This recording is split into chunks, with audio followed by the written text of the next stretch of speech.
Welcome to swimming's best talk show. Gonna learn all the things that Brett Hawk knows as he has a chat with his guests about what it takes to be the best. But the sport's about more than just best times. It's winning the battle against your mind. So listen in and let's take a dive with Brett Hawk as we go inside.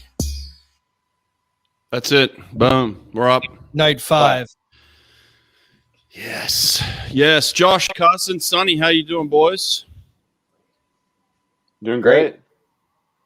Well, appreciate it. This is going to be killer. I'm excited for the night. Yeah. We're going to get to all our predictions before the swimming starts here in a minute. Nathan is going to join us. He's just finishing up feeding his child, and he'll be with us any minute now. But let's get this ball rolling straight off the bat Wait here. a second. Is it Josh Prenot's birthday today? Yeah, shout out Jeff. Thanks to Jeff. Woo! Happy Josh. birthday. Happy birthday. Damn. Happy birthday. Wow. Thanks, Oh, I'm fellas. going to drink to that. Extra special. Okay. Boom. Oh, I feel like I'm missing a beer now. I've got my cup of coffee. Well, it is 2 a.m. for you. Yeah, I actually am. I might run to the kitchen real quick here. Yeah, get on it, man. It's your birthday. Carson's definitely too young over there. Carson, stay off. It's a LaCroix. Oh, good. There we go. Cheers. Listen, let's talk to Carson real quick, hey? Go for it. How you feeling, mate, about watching the Olympics? How's it feeling for you? Yeah, I've had a great time watching the Olympics. I mean, I'm a pretty big nerd of swimming, so watching the swimming at the highest peak is always fun. I mean, obviously with trials and how that went and how that was kind of like a tough week and tough past month to kind of accept being so close. It's definitely adds a different element to it, but I mean, I've kind of accepted what happened, and I've had a ton of fun watching Team USA, especially the guys who I train with down at Texas. Yeah, absolutely. Hey, listen, what was the decision to keep swimming? That was pretty awesome to see you pop that time last week. How'd you make that decision? Just keep going for that. Thank you. Honestly, I kind of wanted to be done after trials. I wanted to keep training. I didn't want to compete anymore. And Eddie and Wyatt kind of talked me into it, wanted me to keep doing it. And I wasn't going to do any of my main events. I think actually I was going to do the 2 breasts the day of the 4 a.m. And then a week before, I was feeling better than I was before trials. So I decided to swim the 400 IM and reshave for it. And just, I mean, I didn't really know what to expect. I was telling people before the race, I was like, I think I'm going to go 408 or 415. It's going to be one of the two. And it was just my day. And I just fixed some things from trials, but definitely like kind of a bittersweet race, knowing that. What things did you fix? I think I was just I overswam the first 150 pretty bad at trials. I think I was pretty nervous, and to jump on the first, probably the second and third 50 especially, and just knowing that I don't always have to swim out ahead to win. And but so yeah, it's just one of the lessons I learned from trials moving forward. Was there a big difference in the way that your body felt in the trials experience as opposed to, a month later where you have this swim where you go 408 and post the world's fastest time? Did you just feel more relaxed, obviously? I mean, obviously, just because there's nothing on the line at sectionals. Like, I was just swimming, and if I would have gone 415, I would have gotten out and carried on with my weekend. Obviously, I would have been annoyed, but I think just there was no pressure, so I was able to try something new, which I wasn't able to do at trials. I wasn't going to risk taking it out slower because I had never really done that before when there was something so big on the line for me. So at sectionals, just to try and do something I haven't done before it seemed like a no-brainer just to try it. Yeah. Well, listen, mate, congratulations. Obviously, you got a massive future. Sent kind of shockwaves around the world when you posted that one. It was pretty awesome. But thank you. You can't play with the what ifs right now. We're just got to look towards the future. So now, absolutely, let's have a look at what we got tonight. I want to get some predictions here from you guys. So let's start this thing off. Should we bring in Nathan Adrian? Nathan's here. Yeah. Let's bring Nathan in. There he is. Hey, what's up? Hey, No, Nathan's got the actual correct fit on. Don't forget it. Of course he does. I forgot it. Swim nerd, can we just play Nathan a little intro? Oh yeah, sure. If Nathan Adrian backed down from a cancer diagnosis, he wouldn't be back on the world stage, continuing to train and fighting to win. That's the fighting spirit. That's what makes a lion. Modelo, root for those with a fighting spirit. I almost popped one for this, but hey, this stuff lives forever, and I don't want to make any mistakes, so I'm going to stick with water. You made no mistakes when you signed that Modelo contract. I know that. Good job, mate. That ad was fantastic. It was fun, man. They do a first-rate job. It was like there was a whole crew all there. I think there was like 3-4 trailers just for all the whether it was the legit actors and or the crew members. It was well done. Yeah, that's very cool. Now, did you know it was Josh Prenot's birthday today? Dude, Prenot, we were texting earlier and I completely forgot. So my bad. Happy birthday, man. No worries. Thanks, man. Yes. All right, we got them all here. We got this swimming starting soon. So let's get to some predictions here. Let's go for the finals. Let's just talk about finals. What's up? Men's 800 free. You guys know what you're talking about in this one? On the bottom of your screen, you got the ticker. Oh, yeah. That's the lane assignments. All right, fine. No one's talking. I'll lead us off here. I'm going Wellbrock for gold. The German. I'm going to take a close fight for silver between Bobby and Misha Romanchuk. Very good Come on, call. Bobby. Okay, I love it. Nathan, who you got in this one? I'm hoping for a Bobby Misha showdown. Misha's done some really impressive things. It just hasn't always necessarily been at like either World Championships or the Olympics, and he looks like he's pretty ready here. I love it. Carson, what about you? I think, like Josh, I think Wellbrock's going to win, but I kind of think Felix Albach is going to have one of those random fast swims that he seems to have. Good. Yeah, He is. He could be a wild card, man. Yeah, He he sometimes just throws down these random swims. I feel like tonight might be because his 4-free wasn't amazing at finals. Yeah, Right. I love it. Sonny, what are you thinking here? I just wanted to warn these guys how discriminatory you guys are towards long distance events. So hopefully you bring a bit of excitement. Brett, he gets a bit wayward. He might go to the toilet a few times. Might sit Not back. that long to wait through. Come on. Text messages. But I'm with Josh. I really like Florian Stroke. He looks brilliant doing the distance stuff. As does Romanchuk. So yeah, one of them two. All right, Nate, you got a quick one? Who's the winner? I mean, I've liked Felix the whole time. I liked him in the 400. I think he got fourth. But I'll take him in an 800. Okay, awesome. All right. I'm going with the Tunisian in this one. All right, let's move on. Let's move on to the next event. Who we got? Men's What's 2 next? breast. Oh, here we go. Josh, Prenot. you want to take this one? You know anything about 200 breaststroke, Josh? Sure. Okay. So I can get a little specific here. We'll see how well this one works out. Zach Stabletti is going to touch the wall first. About a second later, maybe even more than that, 1.2. It's anyone for the next 2 medals. Who knows? Wow. Gun to my head, I don't know. I'd go Arno and Fink. Like normally, I'm shocked by Chupkov. Like normally he goes so fast through all 3 rounds, and he barely snuck in this time.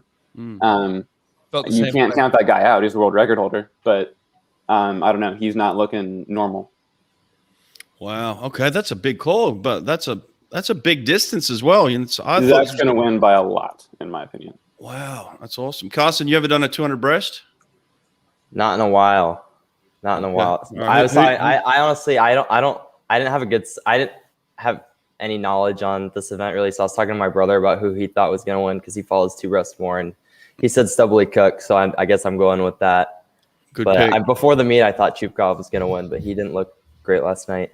Yeah, it's been odd. Nathan, what are you thinking here? Yeah, I mean, you really can't bet against that guy.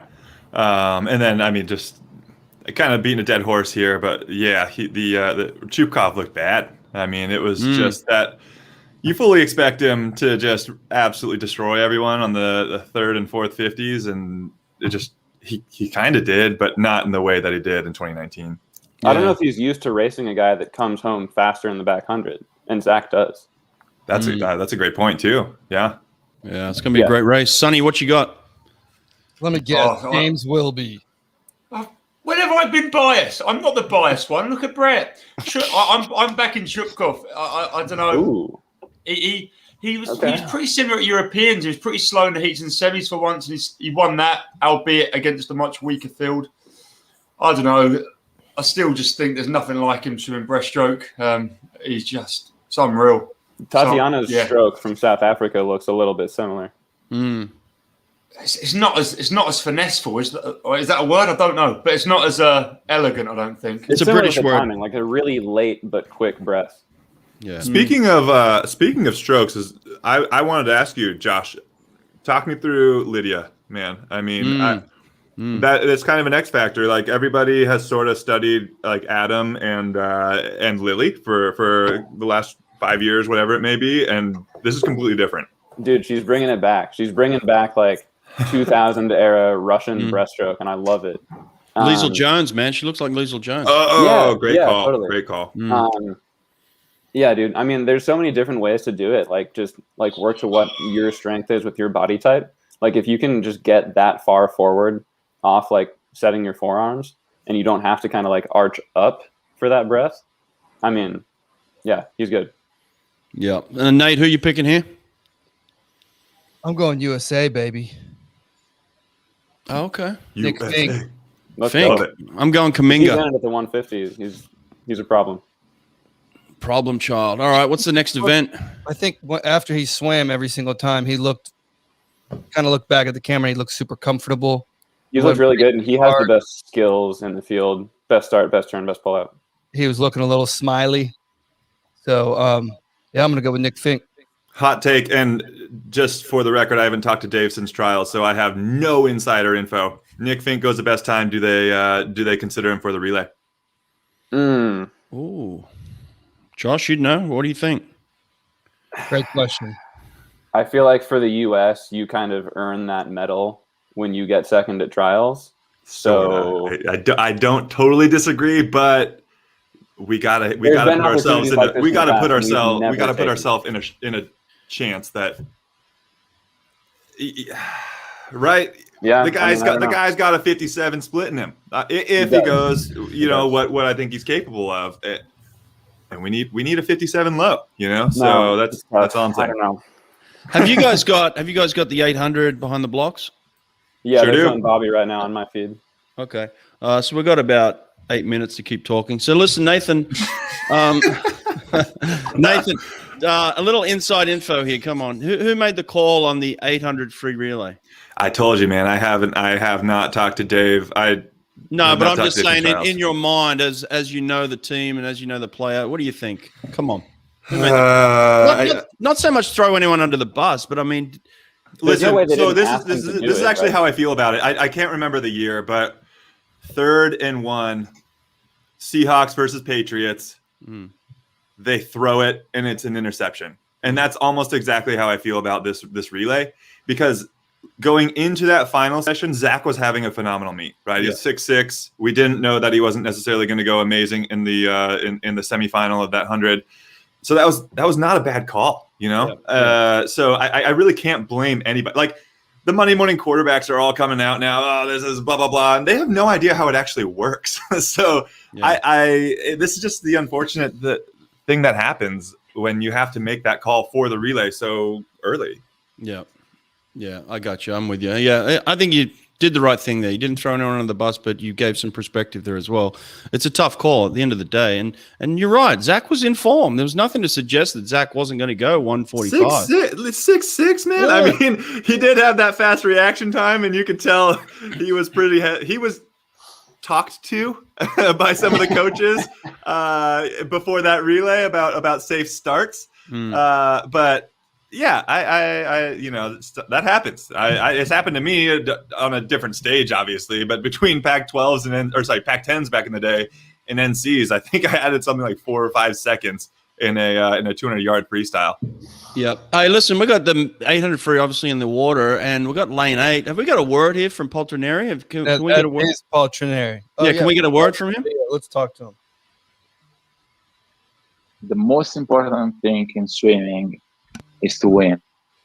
And right now he's winning by over a body length. And right now, hey, who wants it? Poltrineri. Come on, baby. I guess He's that going for it. Did none of us even pick him for a medal? He was under world record slip for 150. I mean, that is the most ridiculous world record of all world records. It's like the hardest one on the books. Yeah. Is it harder than the 400 IM? 732. I know. I get it. But we can go by I'm just throwing it out there. percentages. I mean, right? Yeah. Let's go. Yeah. who's been within 4 seconds of that in the last decade? I don't know. I don't think anybody. I mean, Chase went 405. That's the closest in a while. And he crushed Daya. Yeah. Daya was 406 last year. Yeah. But other than that. So this Mono story is 100% planted. Smart.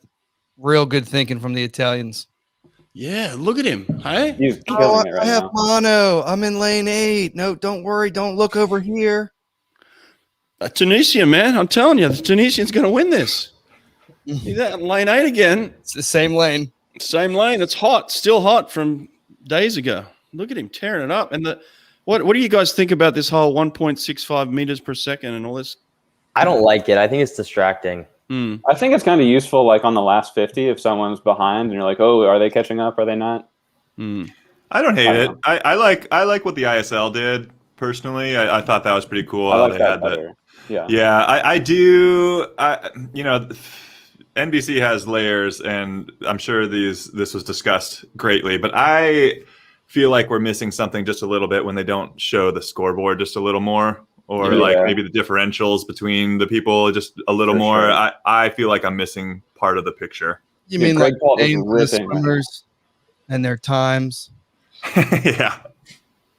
Something that Great Britain did during their trials when I was watching theirs. I don't know if it messes up like how much of the screen it takes up, but they showed all 8 splits every lap instead of just having a top 3. And I mean, especially in races like the 200 free where everyone's like within a second anyway, it's kind of useful to see that. But I don't know how much room on the TV that would take up. Amazon Prime had some beautiful coverage with loads of scoreboards all over the place the entire time, the names of the people, what lanes they're in, what their splits are. It was excellent. But actually, hey, check this out. I didn't realize this until today, but Omega does live results. So these things are actually live, so they should be updating like as we go along. Oh, that's legit. Oh, they're ahead of my feed. What the heck? yeah. They're way ahead of my feed. Whoops! Take it down quick. Let me see if I can. Yeah, that's too live. We don't want that live. You don't want to be that live? No. Let's go back to kind of live. Poltrineri, look at him. What an animal. If you've spent any time with this guy, one of the nicest guys on the circuit too, and he's tough too. Yeah. Tough, man. You're going to be tough to swim past, I'll tell you that. Dude, I mean, this is pretty incredible for halfway through a 400, halfway through an 800, how close this whole field is. That's not necessarily normal. Yeah. Who's out in lane 1 here? He's swimming fast. Is that Frolov? Yeah, the other Ukrainian. Frolov, okay. Yeah. It's like the Brazilian Costa. He's the one that's faded back in lane 2. Oh, Costa. Oh, yeah. He doesn't look good at all. All right, well, here you go, Nathan. They just came off that flip turn, and now they're all kind of getting after it and splitting up a little bit. Yeah, I know, of course. Right when I make that call out, people are like, you It was like completely blanketed. Putting the legs in. The boys are putting the legs in. Yeah, okay. I love Poltrineri's stroke that looks like he's doing everything wrong. I was about to say, do you actually? Or Yeah, I mean, his streamline off the wall looks like a 5-year-old. Well, I just don't know how he can train with the volume that he does without hurting himself, really. That's a great point. And his volume is serious. Yeah. I mean, he's just got a bulletproof shoulders or something. I don't know. Yeah, he didn't get the OTS, that's for sure. Oh man, Polterneri, he's hanging on. Still there. But they're catching. Here comes Wellbrock. Here comes the German call. He's coming through in the middle. The difference in strokes between Romanchuk and Wellbrock and Polterneri is so vast. Like, them guys look so pretty. And It's crazy. His hips, look at his hips. They're like... Yeah, that's a good call out. Yeah. It's ugly as hell, but man, he's just hacking. He's getting it done. Oh, he's got the bell. This is the bell lap. Wow. Is this last 100? This is the last 100, mate. His last 50s were 28.8, 28.5. Oh, here comes the legs, though. Here What, comes what the feed leg. are you guys watching? Why is my YouTube TV so far behind? Yeah, I'm on YouTube TV as well. All right. Where are you guys at? Where are you at? I have 125 left. Yeah, same. I'm so sorry. NBC. Why aren't you guys watching NBC? That's what I'm on, man. I'm just on my YouTubeTV.com watching NBC channel. I guess I could go to. Man, it's so complicated now. I guess I could go to NBC.com and try to log in through my YouTube TV credentials. Man, I don't know. No, right. You'll probably still have. I feel pretty patriotic with my American shirt, but the American has just come back and beat everyone. Sorry for spoiling it, but He just win? You seriously just said that? Are you for real? Are you for real? You just dropped that on everybody? Yeah, I mean, I don't believe you right now. Bobby so- just won. There's no way Bobby came back. No, I don't know. Let's see this. You're messing with us right now. Baby! Yeah, Bobby. that's America right there. Woo! Starting off the night right, boys. Oh, no way. Oh, my Look at God. that. You're too far ahead of everybody. Calm down, Sonny. let me I pause can't it. When have you get on the any blocks next, I'll pause it. 200 breast, I'll pause it. You really do, because that is unbelievable. I have 15 Bro, meters I did left. not even believe you. I didn't thought even you were spoil it trolling for me. us. I 100% That's nuts. thought you were trolling us. Bobby Fink came Let's from nowhere. That Go! was the most killer last 50. The Yes! most killer last 50. I I was believe trying not I to get did excited. make I that could call. not say it. Let's go. Let's go. Wow. That's massive. Fink home in 26.39. 26-3. God, dude. What was the split? 26-3 last 50, they said? It's pretty good. Pretty good. Christ. I don't think there was an American on the panel that called that tonight. Wow. What? Huge. Let's roll the tapes. I call it was between Misha and Bobby. Oh, okay. Sorry. I got lost on Misha. That is unbelievable. Yes. Boom. Wow. He really came from nowhere the last 50. Even underwater, it looks like he's a body length behind. Absolutely crazy. That's Holy awesome. hell. That's that short USA, course man. yard That's the speed. spark we needed. Is that a Greg Troy athlete or a Nasty, right? I think it's Nesty. Troy has been working with the pros. Wow, Nesty. Good job, Nesty. Dude, Nesty. That was my other wild call. I don't know. Outside call. Nesty for coach of the year. Oh. OT. Wow, yeah. Very good. I think he'll be at least nominated. It's very, very reasonable. Especially off that right there. Dang. That's what I'm saying. And I mean, Kieran just keeps getting better every time he's swimming. I think Kieran might be done now, but man, he was awesome to watch. Yeah. He was rapid on that lead-off leg yesterday. He made our British guy look slow, and he won the Olympics the night before. That's what I'm saying, dude. Yeah. Wow. Oh my goodness. Okay. Starting. Oh well, Polterneri got second there. Good for him. Look at that. He was proper Gutty chuffed with that. stuff. He was on the lane rope. Oh, was he? Yeah. Yeah, he didn't lose by much either, just a couple of tenths. All right, what's the other final we haven't talked about here, Nate? Women's 100 free. That's Semis. semi, isn't it? No, Yeah. it's a semi. Don't worry about it. Let's go. Women's 2 fly.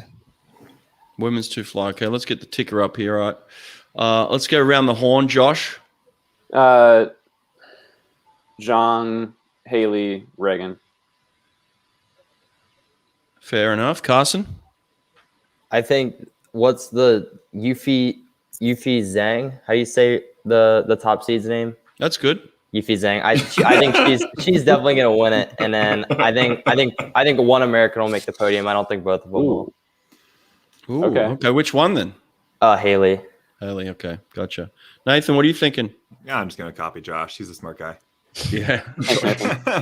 Nah, I mean I think that's just we all obviously are calling Zhang. Haley is maybe one of the most consistent swimmers ever. And Reagan's Pretty hard obviously to bet not where against she her. wanted to be, but she's having a not great meet, and she's still good enough to get bronze. That's incredible. Yep. Sonny, what are you calling here? Zhang. Yeah. Regan second. I reckon she's going to go out real fast with the Chinese girl and maybe just hang on through Flickinger. Dude, so my call is off the last wall, and I hate to say this. I don't want this to become I'm not prophetic in any way. What I say isn't going to affect the race. I think she's going to burn her legs on that last wall, and then Haley's going to run her down the swim. Yeah, I agree with you, Nathan. I think Haley's going to win this thing. I think it's going to be another American win.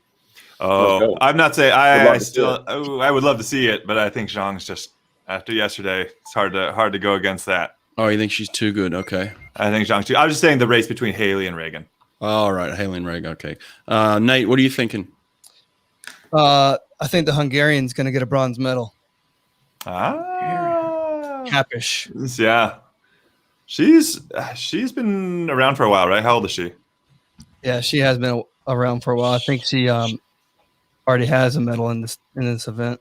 Born in 1993. Oh, all right, gosh. Wilby is just now walking out on my feed. Should I pause mine? Am I way ahead of you guys? No, you're not. I'll pause it and we get on the block. So then whoever goes last, then I'll unpause. I'm on a commercial, so I'm on a commercial watching. I am as well. NBC people. Yeah, I'm watching NBC commercial. I was going to say, has China won an event yet? No. Okay, well, let's give it to China. Give them one. Come on, they deserve one. What? I mean, I don't know if they deserve it. They might earn this one. All right. Yeah, nothing given. Come on now. They'll earn it. Okay, what's the next final? Come on, don't hold me back. What's the next one? You know what it is. It's a relay. Call it Brett. Who's winning? Who's winning the relay? Ah, dude. Not the relay. We got the men's 100 free, baby. Men's 100 free. I'm sorry. 100 free. This is where the money is. I'm going to come to Nathan last. I'm going to get your opinion last. Sonny, we'll go to you first. Men's 100 free. One of the men in lanes 1 to 8. One of them is going to win. Fair call, Josh. I'm throwing it to Carson first. I want to hear what Carson says. Carson?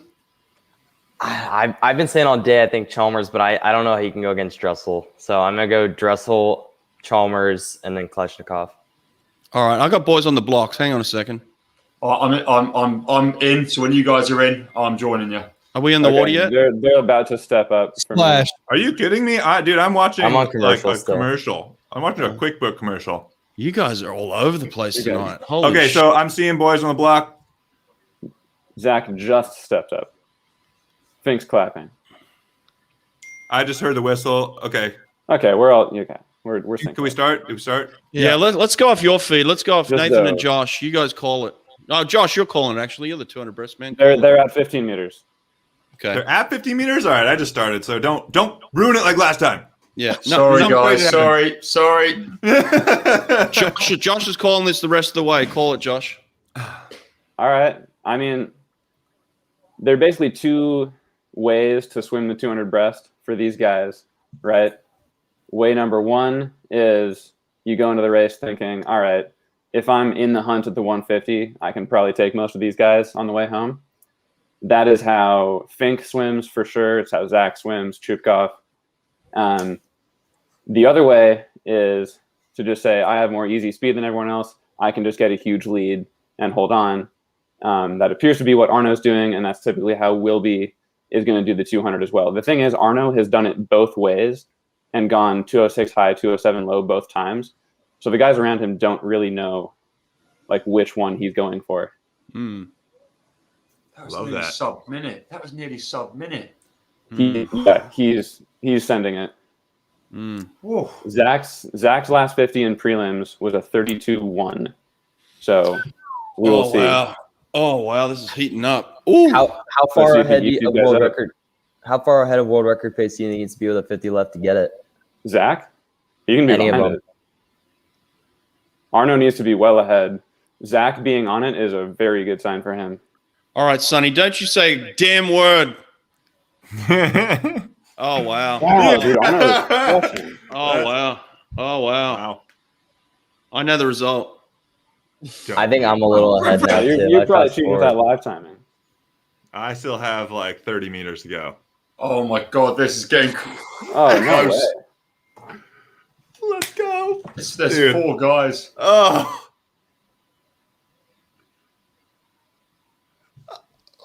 Come on. Oh. Wow. Wow. Hey, How have you held let's this go in, Brett? Finland. How have you held this in? Oh, all right. Aussie. Wow. All right. I I expected a way bigger margin. I was wrong on that, but order mostly correct. We'll take it. Yeah. Josh, did you ever race this Matty Matson from Finland? Uncle Fester. I don't know if we were ever at the same meet. Maybe like Short Course Worlds. Was he there in 18? I'm not sure. He's older though, isn't he? I think he's like He 30 is. something. He's been around for quite a while. Yeah. Just Good got the for him. bronze. Stupley Yeah, Cook. close advance. And I'm pretty sure that's his best time. I mean, he had to have just gone like 207 2063. for the Finland guy. Oh, Finland went 2071. He just missed the Yeah, silver. massive PB for him. Yeah. What was Fink? Anybody with the results up? 7-9. Yeah. Yeah. No, he was like 5th or 6th, was he? 5th. 5th, yeah. Where was Chupkov? 4th. Yeah, 4th. Very close. Wow. Okay. I mean, most of you guys called that, so that's a fair call right there. Well done. Man, 207.1 for Matty. Nice swim. Sheesh. He was bronze in 2013 Worlds, not in 207. Was he really? Yeah, he was behind Gjörta and Marco Koch with a 208.9. Yeah, wow. Huh. Sheesh, that was a heater. That's kind of a muted reaction, Brett. I thought the Aussies would be more stoked about that. I think they've just won so many events at this Olympics. Okay. All right. All right. No, I don't know. Maybe it was just one they kind of expected. It was, Well, I mean, you guys called it, so it wasn't like it was a shock, right? Yeah. Okay. That's fair. I think it was just like, okay, great, got the job done. But yeah, usually you get a little bit more. What do you guys think of the Dean Boxall celebration?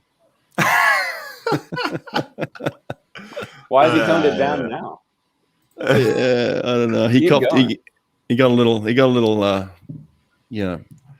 the Aussie media treat that one? I think he got slapped on the wrist a little bit for it. Like, a little over the top, but like, I think they were like, okay, look, you got it out, you did your one. Like, let's not do it again, kind of thing. I just love watching the worker like try and prevent him from going past the barricade. Yes, that was my favorite too. She was like, please stop. She's like, stop.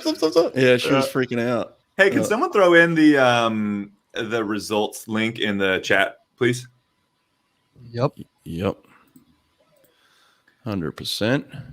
And I'm gonna give my hot take on the 100 free. Yeah, let's go. I am calling Caleb. I think he's the clear favorite, and we don't know what he's done yet.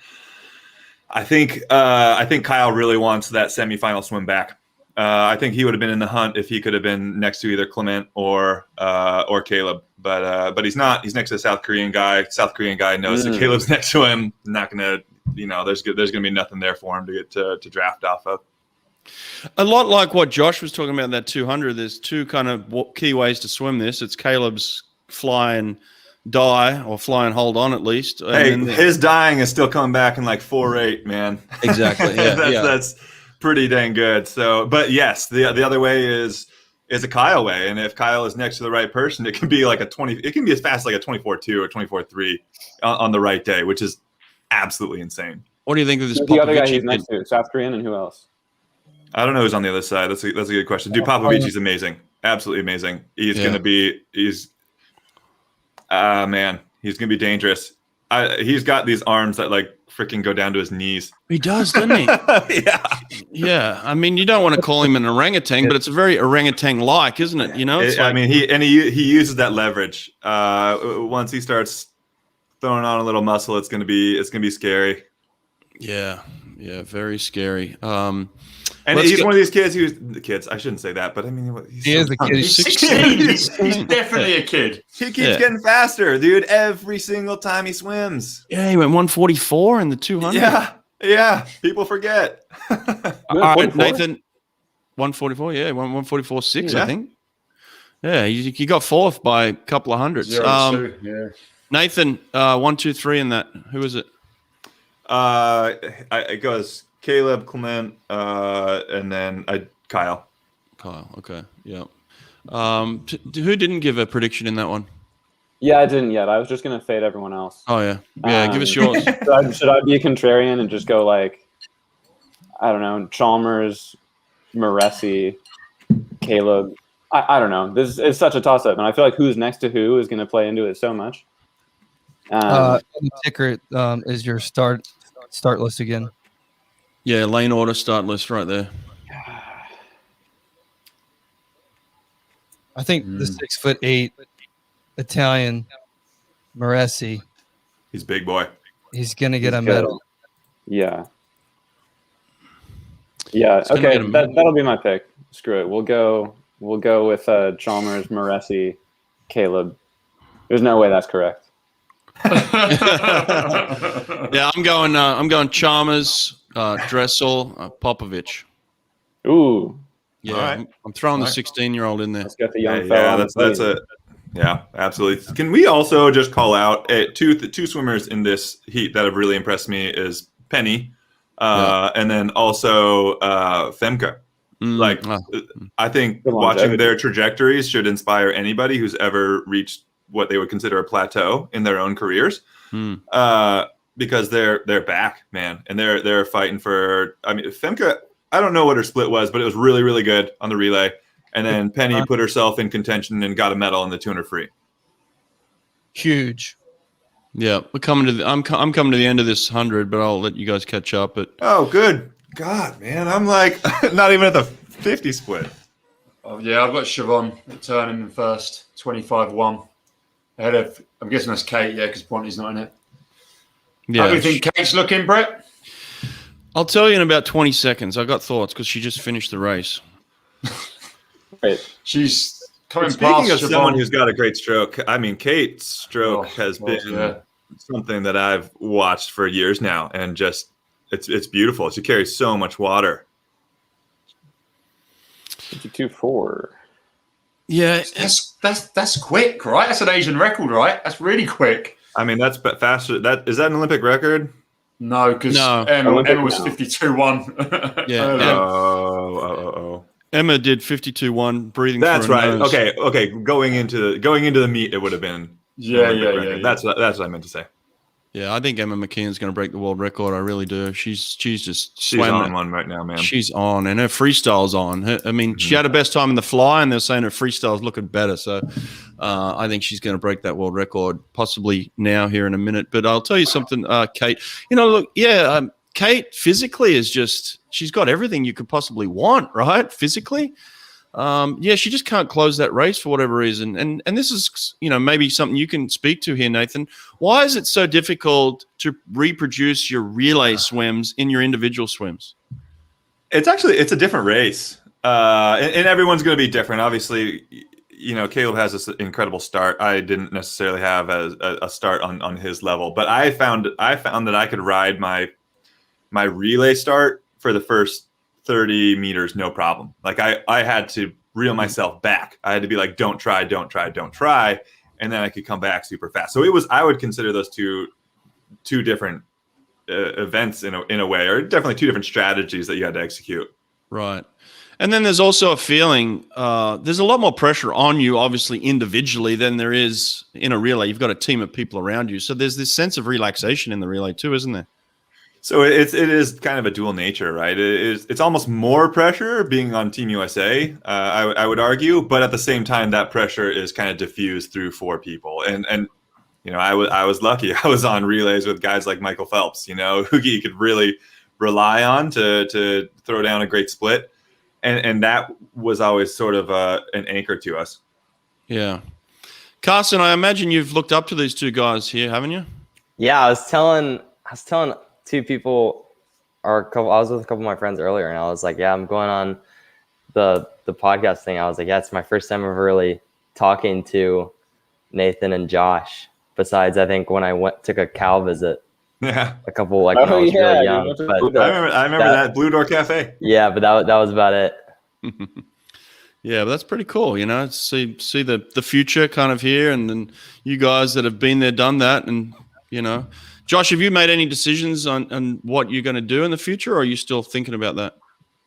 Yeah, no, I just got hired as a data analyst, so I'm going to spend some time just focusing on being really good at that.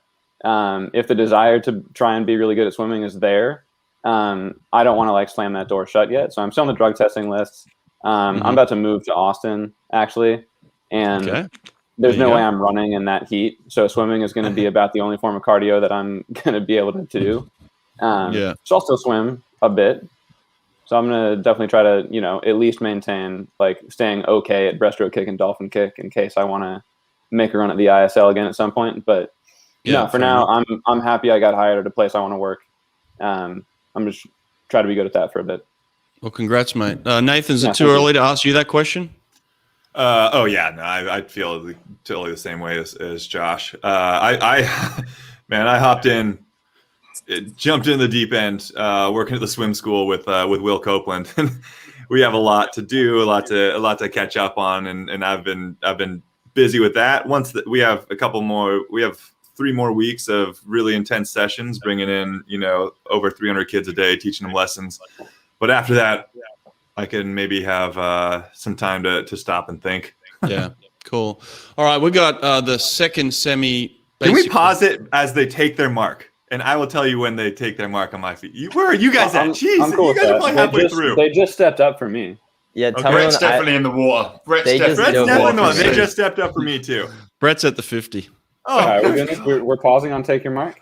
No, I'm not going to call in. I'm going to wait till you guys see it. They're taking their mark. I'm going to let you see it. Tell me when they jump in. They're in. Right. Sorry, I should. I'm at 15 right now. All right, that's essentially where I'm we're at. perfectly synced up now, Nathan. Oh, let's go. Good.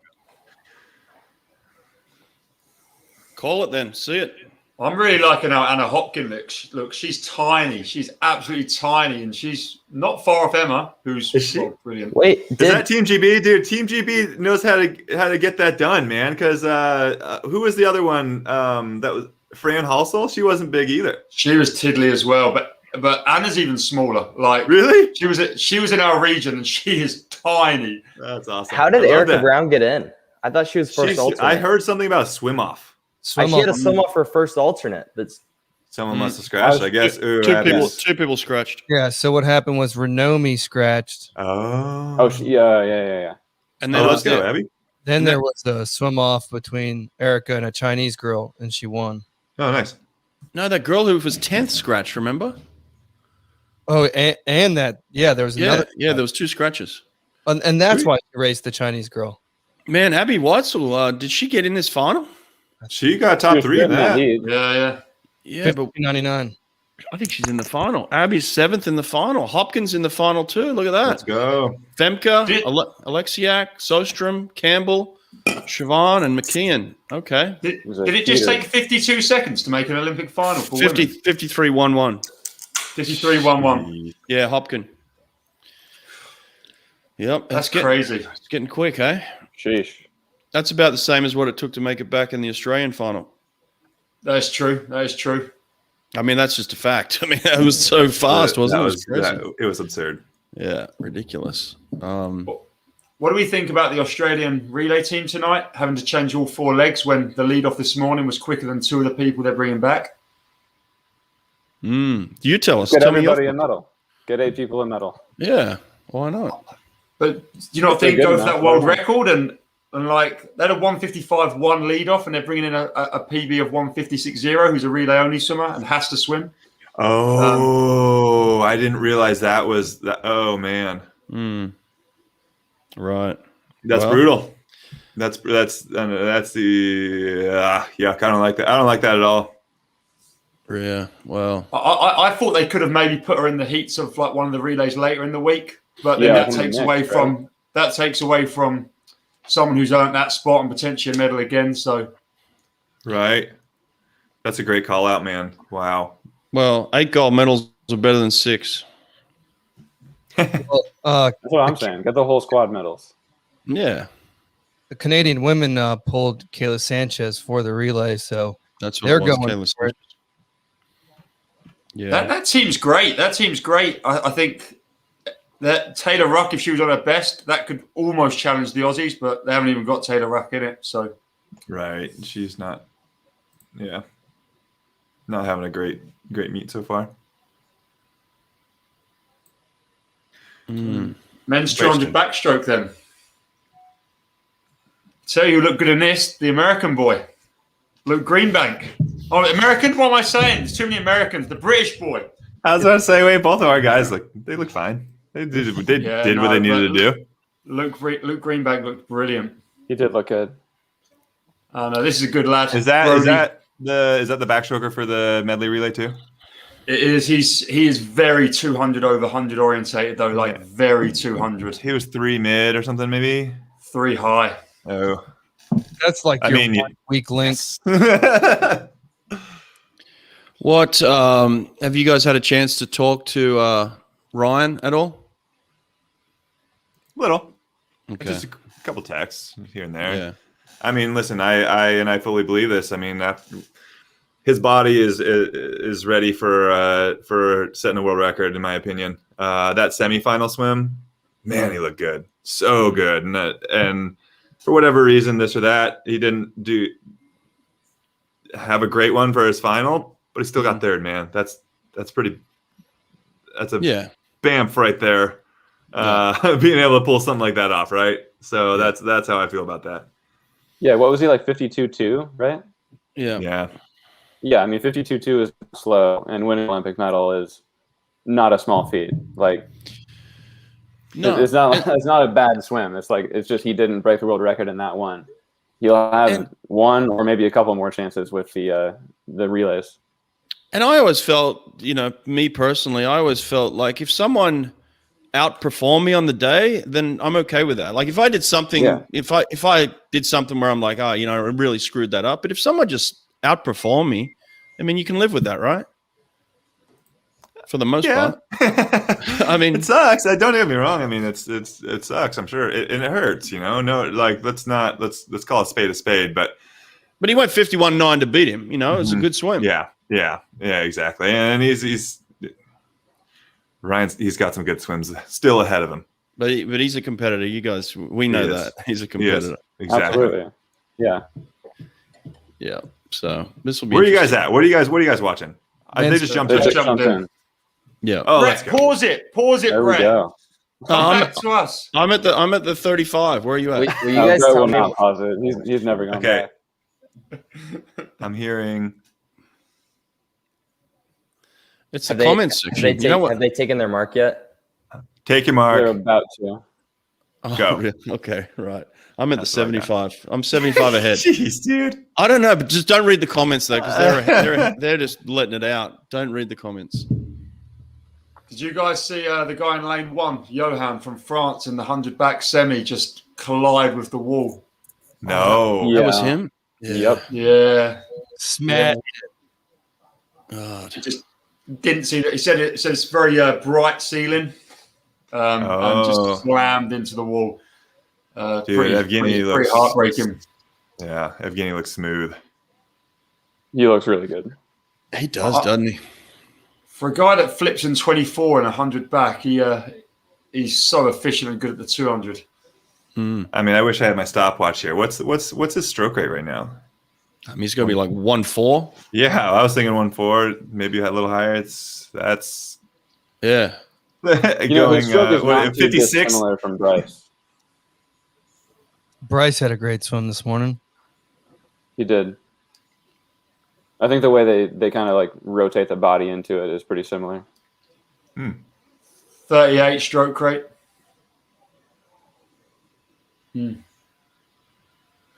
Yeah, it's not fair, really, how good this kid is. All right, is he going to take down Pierce Hull's world record? No. In the 200? Right here, 151.9 tomorrow. Oh, he just did the Anthony Nesty. touch and jump. You know how Nesty won the gold and then just like shot out of the pool. Love that. Isn't that how a relay team got disqualified in like Commies 2002, Brett? You must have been there. Yeah, I reckon it was an Aussie team. Was it your Aussie team?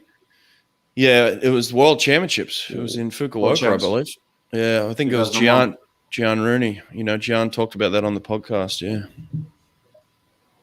No, yeah, he's hustling out of there. Yeah, just gone. What's he got? Has he got something later? Where's he got to be? Dining hall closes in 20 minutes. The Aussie didn't swim very well there. Tristan Hollard. But he swam better than the British kid. Oh, poor Brody. He's a lovely guy, Brody. Is he? He's been on my channel. We support that. There's Murph, rugged up. He's got the gloves on. He's got the scarf around his neck. Got the headphones on. He looks ready. Yes, beautiful. Okay. Going to an ad. Oh, Modelo. All right, I'll drink to that. Hey. Oh, man. What else was I going to say here? I don't know what else I was going to say. All right, so 55 is safely in. Yeah. I mean, what did Bryce was 54, right? Oh, wow. At trials? At trials, yes. Yeah. 54-2. Yeah. Or was that Murphy? That might have been Murph. Yeah. Comments? I don't know. I thought Bryce was 4 high for some reason. I got to get this question out because this kid is driving me crazy in the comments section. Nathan, what's your thoughts on Dressel's 17.6? 76. I mean, it's incredible. Yeah. Like, what do you want me? What do you want me to say there? Exactly. Like that's just A absurd. little bit of room for improvement, you know. Listen, I mean, I want to, like, part of me is like, wow, that's incredible, but the other part of me is the realist is like, listen, we're gonna see something faster than that. I don't know. It might take 20 years, but we're gonna see it. Yeah, I agree. Can you get Bernardino's thoughts on that for us, Nate? Oh, we sure can. It looks like Gary Hall Sr. also is jumping in here into the comments. Gary, what's up? Oh, beautiful. Yeah, that's awesome. That's a big viewer right there, man. Oh, and if you really want to nerd out, go check his live stream out. He does a review every morning for like an hour, and he just goes through everyone's stroke rates and the whole nine. It's pretty excellent. I love that. I actually need to start doing that because, I mean, on the West Coast, I ain't waking up early enough to watch it. Yeah. Exactly. Yeah. So watching it, hearing a review would be really nice because otherwise I'm just seeing it on text. All right, let's we got Mark Bernardino coming in. Hold on. The first question I would ask an athlete who's going up against Caleb Dressel is, are you afraid? Are you afraid? Are you afraid of Caleb Dressel? What frightens you? I would want to know. And if that athlete said to me, yeah, I'm afraid, he's great, then I'd say you've just lost. We have to start all over again. In response to what frightens you, I might say the first 15 meters of the race. Yeah. That's what I was thinking too. Yeah, it's pretty scary. Pretty scary. But we're up here. Oh, we got a bear. We got a tattoo of a bear on TV. Bryce Mefford. Let's go. Yeah, Name, image, likeness, baby. That's right. Yeah. How do you feel? How do you guys feel about that coming in now? Let's go. Free market, baby. We love free markets, right? Yeah. Yeah. I think so. I think I had a conversation. I think what some kid going to Ohio State's talking about foregoing his senior year to get the NIL money, and I'm like, that's not name, image, likeness for a random college junior. You know, he's using the credibility of the Ohio State University. So I think people need to think about it. I don't know, man. Left to be a completely free market. I think the SEC is going to blow up and become a mini NFL, and then all the other teams are going to be scrambling. Sorry, that was very off topic. Are they not already? Like, what's changing about this? It's just Bama and Clemson like every year. Well, I realize that. I realize that the college playoffs have already created that, but now you have Texas and Oklahoma talking about going to the SEC. It's going to just become worse. Yeah, Carson, what's your thoughts on joining the SEC, buddy? I'm all for joining the SEC. You I think would it's- be. I think it's It great. is a great thing for you guys. I get it. Have you signed any contracts yet, Carson? Yeah. No, not yet. Come on, you're number one in the world. You should have signed Get something. the bag. Come on. Now that you're allowed to. Yeah. We'll hopefully sometime soon. We'll see. Oh, there's Well, something I'm in the excited works. for you, man. Yeah, something's fucking They'd be good. lucky to have you. Thank you. Yeah. It better be Mizuno, Carson. It better be Mizuno. I don't know. I mean, me and my family and my coaches, we're evaluating everything. Of course you are. Absolutely. Why wouldn't you? That's awesome, man. Not my Great. coaches. I think that's technically they're making sure I'm making the right decisions for myself. Gotta be careful. Yeah, you got to use the right words. Guidance or something. I don't know. Yeah. They have no decision on it, but that's a better way to put it. Yeah. So Fair enough. what's the rule of suit sponsors now? Like if your team is a Speedo team, can you be arena? So basically it's all state. It's all like every college, like the rules on it are state laws. And so like with Texas, it's like you can't go against your school's sponsorship. So like our football team can't do Under Armour, but like our team doesn't have a suit sponsorship. So we're pretty much good to do whatever we want, except we have to continue to wear Nike while we're on deck. There you Like go. regardless of, as long as, that's the only, That's I pretty mean, nice freedom to have right now. yeah. Oh, it was just Eddie with the Speedo contract, was it? I'm not sure. I mean, we don't have a contract right now with anyone. Eddie doesn't. I don't think he is involved with Speedo anymore. Oh, he's not. Okay. Bryce looks All right. good, but so does the Brit. Yep. Yeah, Luke looks lovely. I'm getting all sorts of grief for wearing an American shirt from my mates. Yeah, I bet you are. Yeah. You don't see me Was there a wearing reason for the shirt? Was there a bet placed on this? Nah, just Felt some American. greats It's a on nice the shirt. I like on the this channel. Yeah, I like that. Yeah, tier shirt. It is American night tonight. All right, Come on. Murph. Yeah, Come let's get on, in there. let's go. Murph. Murph looks pretty relaxed. Bryce Murph needs to looks get like in. he could fall asleep. Yeah, Greenbank's doing 6 times as many strokes. Very nice. Ooh, Bryce is close. I don't know. Yeah. A Spanish guy for third as well.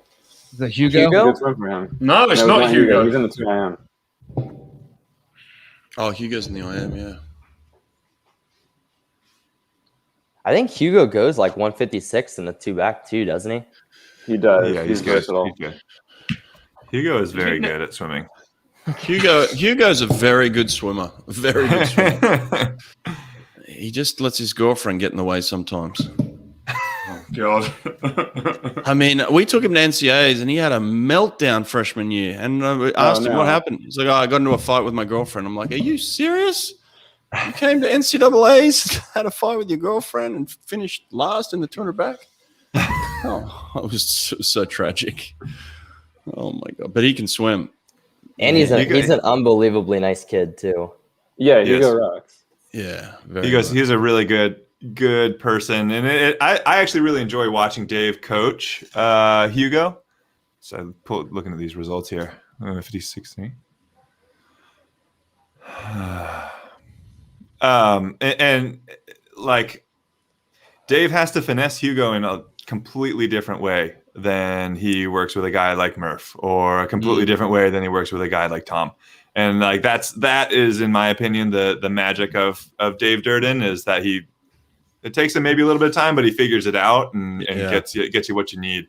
Brett, I'm sure you had to experience similar things with a lot of different college athletes, and you're like, well, crap, like you can't, for one person telling them, hey, your competitor is going to crush you if you don't streamline off your walls like that, or breathe out the first wall, or that could just break some people, and then they're going to be even worse because of it. So I don't know. That's the nuance of coaching that I really. That's not in any book. You can talk about the physiology stuff in a book, but that finesse is not there. And I think that's the thing that separates the greats like Dave. The reason why Dave is great is not so much what he puts up on the board. It's the way he manages the athletes and just does a phenomenal job. And that separates him from the rest of the coaching world, Right. It's a small margin of people in that box, Eddie's one of them for sure. Yeah, I was about to say, Carson, you got a guru working with you guys. Can you speak to that at all?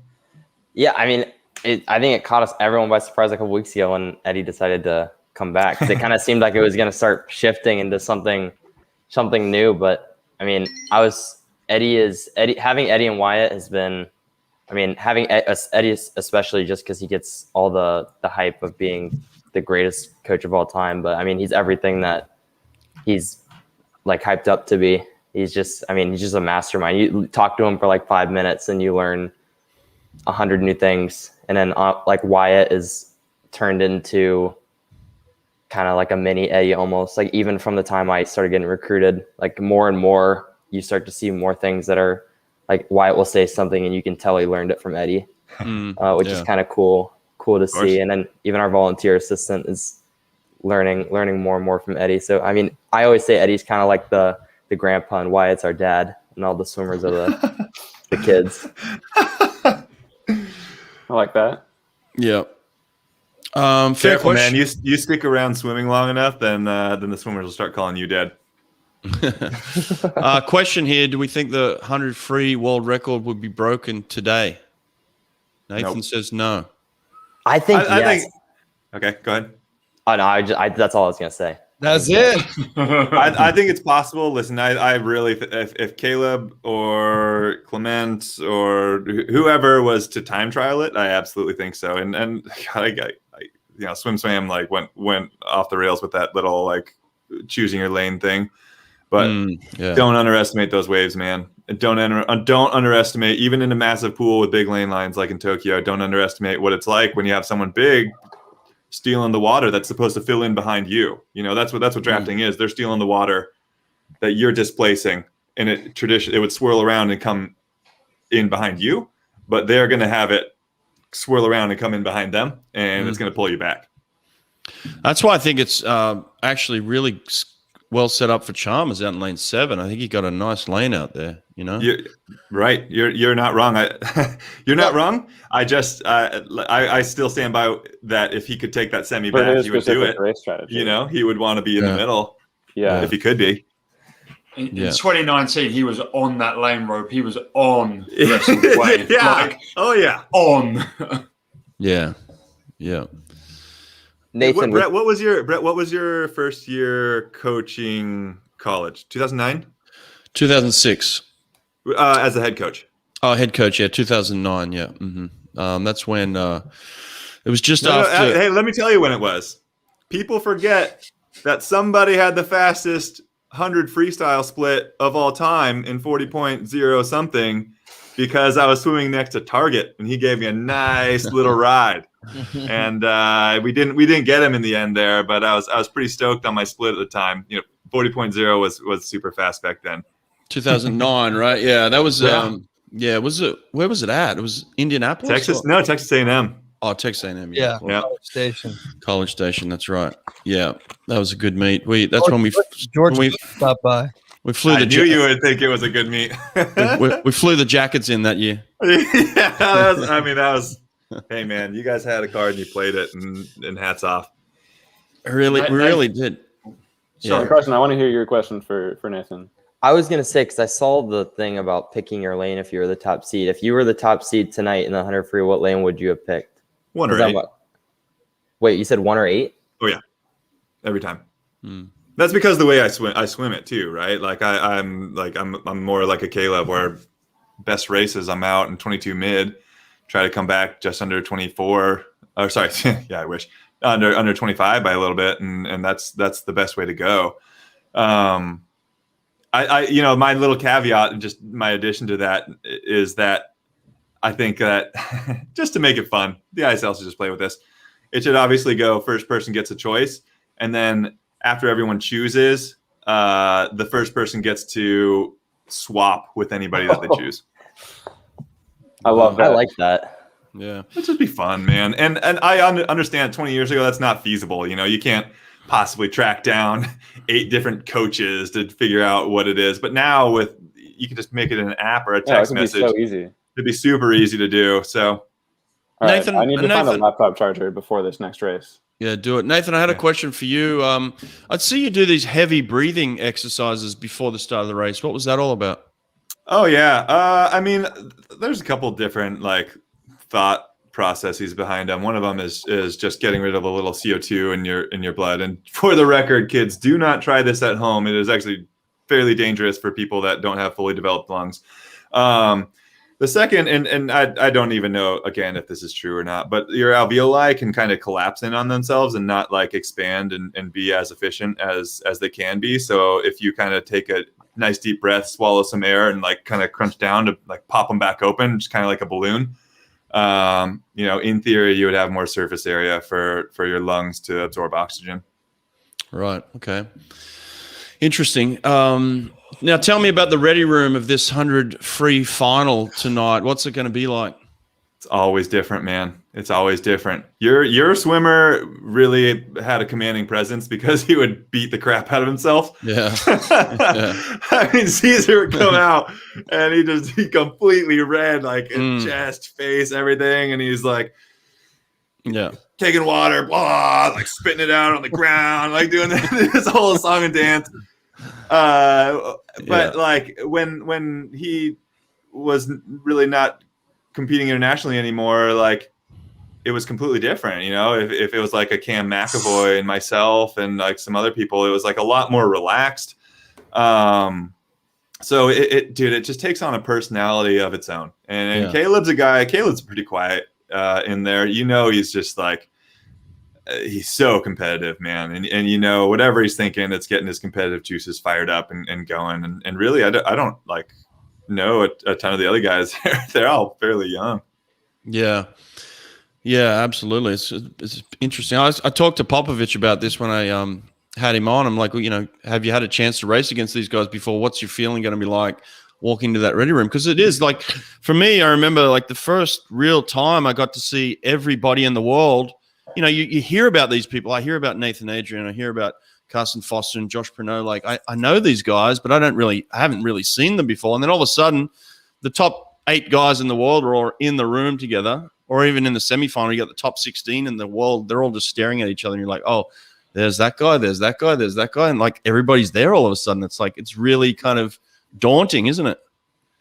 It is. It is weird, and in some ways, it's like sort of humanizes them because you see them. They are human too, Whereas sometimes when they're just a performance or whatever on the piece of paper, it just sort of elevates them to this level that you're like, whoa, that's amazing. But seeing them walking, breathing, drinking water, doing normal human things, that's the kind of maybe a good thing. One of the funny things is, and I can't tell in this particular ready room, but they put those chairs like side by side, which is just absurd. Like, especially in 100 freestyle, 50 freestyle, we all have these massive shoulders. Like, give me a break. Like, why don't we just like spread these out just a little bit? Give them a couple feet in between the chairs. We don't need to just cram them all in there. Yeah, it's like a bus. Yes. Yeah. Everybody's in the bus. Hey, Nate, can we get a quick word from one of the greats, Alex Popov? Oh, yeah, sure. Ooh, love that. What do you mean length per stroke? How do you speed up? And we say, listen, when the car, when you accelerate the car, the circumference of the wheel stays constant. What it does, it just turns a little bit faster, But to make it turn faster, the engine produces more power. We need to produce more power to go faster. I love that, man. That is awesome. Thank you. Yeah, dude, that might be it right there, man. I'm going. I'm You're ready to race? I'm continuing, guys. I'm not retiring yet. When a guy like Popov speaks, you got to listen. Oh, you do, don't you? It's just captivating. We've got a couple more clips too, which are really cool.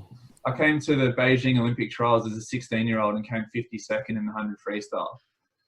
Just before I walked out to swim those heats, I was like, today could be my day. Like, as a 16-year-old, I could get it right today and I could win this. Yep. I love that. I think I can't say it better myself. That's how you have to think about it. As a swimmer, you have to have like a goldfish memory and like eternal optimism. Because if not, you're just going to sell yourself short, and you're gonna be thinking about like all this other crap that's going on. You got to go into every race, be like, this is it, man. I'm 32 years old, but I'm breaking through, baby. Let's go. And then when you don't, you got to be able to forget about it. It's a massive mind game. Yeah, I don't know if you guys saw that, but they just had Nesty doing a little. That just got me fired up. Dean Boxall impersonation there. I think that's much more. It was good. It was good. PG-13. Yeah. He didn't do the full. What was the wrestler? The Ultimate Warrior. Yeah. Ultimate Warrior. He did the Ultimate Warrior. That's who he was imitating, by the way, the Ultimate Warrior. But yeah. All right. I got the women's 200 fly walking behind the blocks. Yeah. I got Haley taking out her AirPods. Excellent. Yeah, Nathan, to your point, when we watched that live, I was with Kyle and Hunter, and we were considering texting Dave that we needed him when one of the Americans won to beat Boxall's number of pumps against the railing. But we thought he'd get pretty pissed at us for that one. Don't get beat, Dave. Come on. He's a competitive guy too. Yeah, he is. All right, here we go. Did we all pick China for gold here? No. Yeah, we did. No. Oh no, someone picked. Yeah, I think Brett was calling Haley. Yeah, I'm going with America. USA. Although China looks good already. I'm sorry, she just looks good. I mean, you expected it, right? I'm cracking it up. I got stepping up. I'm going back into the Modelo box. Thing is not working. I'm going back in the Modelo box. All right, just relax. I'm going back in. I love how Reagan just sends the 2 fly every time. She just takes it out every time. I respect it. Like you gotta use your strengths, right? Same thing with Michael in the 2 IM. Yeah, she done it with the 2 back as well when she set the world record. Was it like 59-1? Like out. Oh my god, yeah, that was amazing. Out. Well, I think the final was quicker, right? She went out a little faster in the final and didn't quite come back as well. Still won, but oh, that's right. Yeah. Just outrageous front end speed. Well, you're talking about front end speed. China is lighting up the pools. 26.9. That's nuts. Wow. This is like Chad in the semi-final. Chad, it wasn't that wild. Dude, that's another one who, especially as he keeps getting older, I don't know how he puts himself through that kind of pain. Yeah. Was she supposed to be on the Chinese 4x1 freestyle relay, by the way? Is that she should be? She's a 52 swimmer. I don't know if she's from the relay, but she goes 52.7, I think. I'm pretty sure. Yeah. Wow. She's absolutely miles ahead. What do you guys think of Milak's reaction yesterday after winning? Non-reaction. Love it. Ice cold. Just ice. He was happy on the podium. Was he? Yeah. Okay. We don't get the podium. I didn't ever see the podium. Yeah, they like add to the podium for anyone but Americans for you guys. Oh, wow. I'm just going to leave it as a wow, guys. Thanks, Brett. You're welcome. Thanks, Brett. Oh, Reagan, see? She worked those underwater. She didn't pass Haley, but... Ooh. Okay. There's 2 medals. 2 medals for the Americans, it looks like. Sonny. I'm not seeing the end. I'm still in the race. I'm just saying from what I'm seeing. Okay. I think Regan's passing Flickinger, though. I think she is. Regan's passing, yeah. That's when you want those meters per second, right there. Nice job, Regan. Does. Well done. One of you guys called that. Who was that? Was that Josh? I just realized 203 as well. I called it the opposite way. I thought Regan was going to burn her legs, and then Haley was going to run her down. Was that you, Carson? Did you call Regan? I said Regan wasn't going to make the podium. I think that's the fastest 200 fly since 09. That is ridiculous. Start to finish. What a lead. Hey, she just didn't even look back. Great swim. Regan's now a fly swimmer. She's finished higher at the Olympics in fly than backstroke. Hey, man. Regan, the best is in front of her, man. I'm excited. I'm really excited. I'm bummed out, obviously, with the pandemic and the people being out of the water and all that good stuff. But once she gets settled again and in with Greg for a couple of years, she's going to be in these 2 fly finals for years to come. I think that was the first time we had a couple of Americans beating Mary T's time here. Oh, good call. Wow, nice. There she is looking down upon us with her gold medal grace. Blessing the stream. Oh, we're in the ready room. They're showing the boys as that walkout tunnel. That's the worst too. The walkout tunnel where you just stand there waiting for the camera to be like, okay, 30 seconds. Yeah. There's tension. There's Great a lot of job, tension. America, in that one. That was a great race. Right. Yeah. How are you going to control yourself on this thing? Yeah, this one's going to be tough, especially if we end up getting a win. I'm not. Dude, you better just shut up. mute your mic or something, dude. I'm gonna cover you on the screen. Yeah. Just I'll shut up. I'll shut up. I'll just let you guys enjoy it. This is going to be interesting, though, man. There's a lot of tension in this little hallway we're in right now. Everybody's stood up. Everybody's kind of pacing around. I don't like the masks on. I mean, can we take the mask off now? Come on, let them breathe, man. Popovich, Sun Woo, let him breathe. I feel like that's actually. Hey, here's a question for the audience, dude. Why is it that the young, really fast 100 freestylers are generally not American? Like Caleb was the only one, right? That was like an 18-year-old going 48.5 or whatever he ended up going. But we never have like the 16, 17-year-olds that are breaking 50, going really impressive times. Because they're all playing basketball, Nathan. Okay. That's reasonable. That's a reasonable answer. I was wondering if it's a training thing. Like, is age group swimming in the U.S. not where it needs to be in terms of like those training modalities? Like, I'm not opening that can of worms, mate. I'm stepping out of that one. Woohoo! Yeah. I don't know. Yeah, I don't know. Yeah, food for thought, man. It's just food for thought. Yeah, no, I think it's a fair question. I don't want to get in the way of the coaches saying money in the bank and all that good stuff, but I mean, are the youngsters from other countries like typically in their like national training center, like training zones by then? Because a lot of these places don't have anything. Like I don't think there's. If you're in Australia, sure, England, sure. But if you're from Romania, I don't think they got a. They got 1 50-meter pool, and he's in it. One?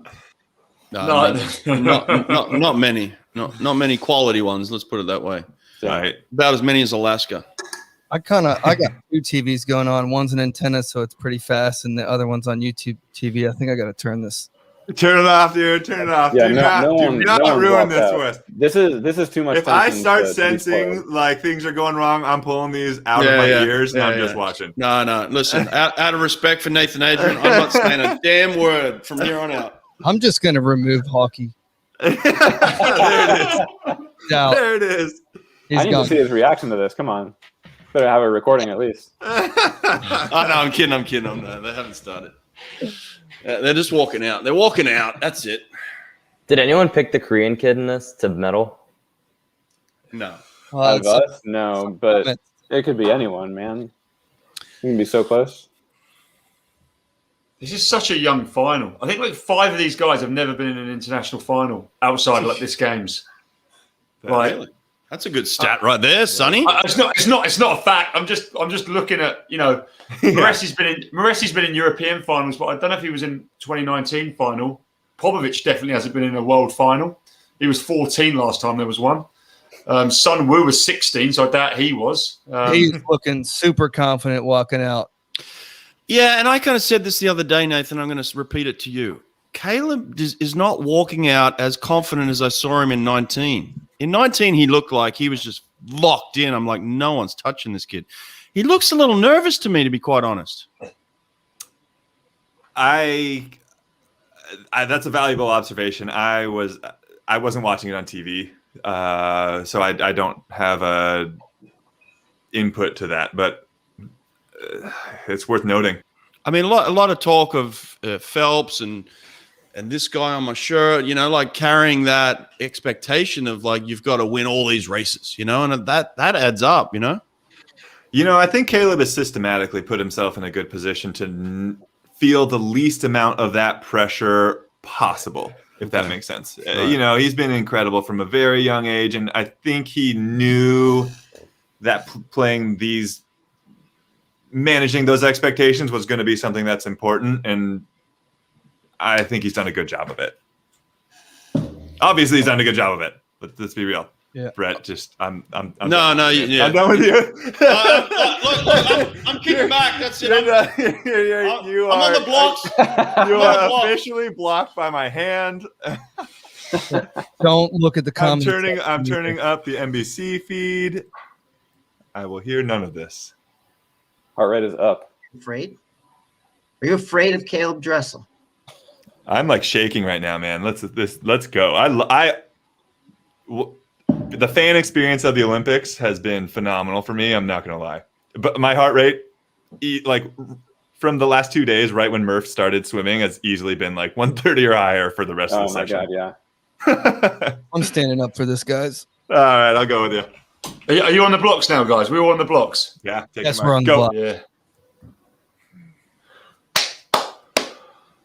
Chalmers in lane 7. Good. Oh, my God. Look at that start. Yeah.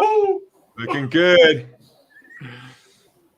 Oh, I don't like how close Klim is.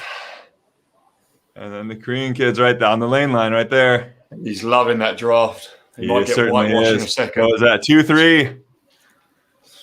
I have been out in 2-3 before, but I will not have come home as quickly. He looks good. He's fine. He looks good. He's real fine. Chalmers. Oh, God, oh my God. No. Come on, Surely got it. Oh, I think he's all right. He looks. Oh my God.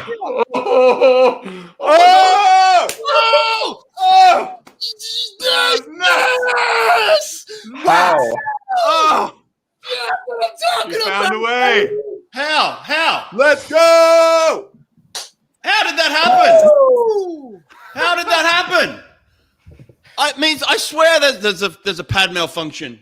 Chalmers won that. Oh, okay. You are Serbia in 2008 right now. Hang on a second. Let's go to the replay. Did Chalmers not win that?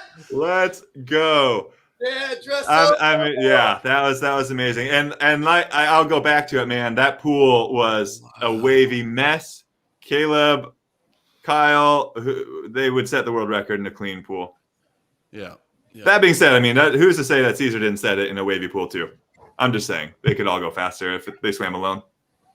That was such a subdued reaction from Caleb. Like he didn't make like a scream or anything. He just like smiled. It almost looked like he was gonna like not cry, but very emotional. You know what? You're right. I think after watching that, Brett might. I mean, that was more of a relief than an elation.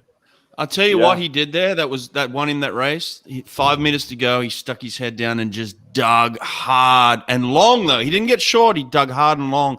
Chalmers kept breathing through that last five. Breath strokes out. Yep, he won that. Yeah, Caleb Dressel won that race. That was a good damn swim, buddy. That was crazy. Although, if we're looking at those last 5 meters and comparing to what Popov said, like produce more power to go faster.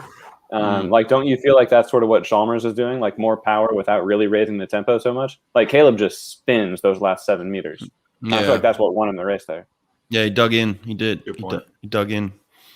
I definitely think some people benefit from keeping on breathing though. Like Duncan used to do what Nathan done, like straight arm last 5 in his 200 free and stuff. And he now just breathes every 2 all the way to the finish. And he definitely finishes better.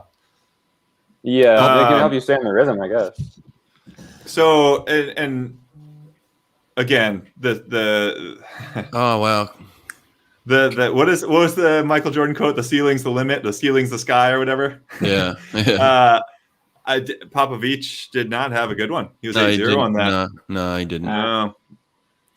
Caleb's crying on TV, man. It's beautiful. Oh, that is a beautiful thing. Yeah. I mean, that's ads. Yeah, Caleb's crying, man. And it's really, really touching. I mean, Nathan, what do you think about like power versus tempo to finish the race? I don't know anything about this. I've never been faster than like 50 point from a swing. Hold on, I'm watching Caleb's. Oh wow. Okay. Yeah, you're not showing it on my feed. Oh, he's bawling. That's fantastic. That's awesome. Oh, It's nice to see the emotion. He is balling now. Yeah. It's pretty cool how they pipe in, the family or the whole entire school in Alaska or girlfriend. I mean, wife. Is that his wife or fiance? Yeah. The school got me they're hyped. married now. Okay, good for them. Yeah, crazy. Oh man, these Guys, that's make me cry. 4702 to 4708. Couldn't have asked a better race. That's not a good eye there. Yeah, he's balling. That's fantastic. Good for him, man. That's the pressure. See, that's what we're talking about. That's the Olympics, man. Yeah. Damn.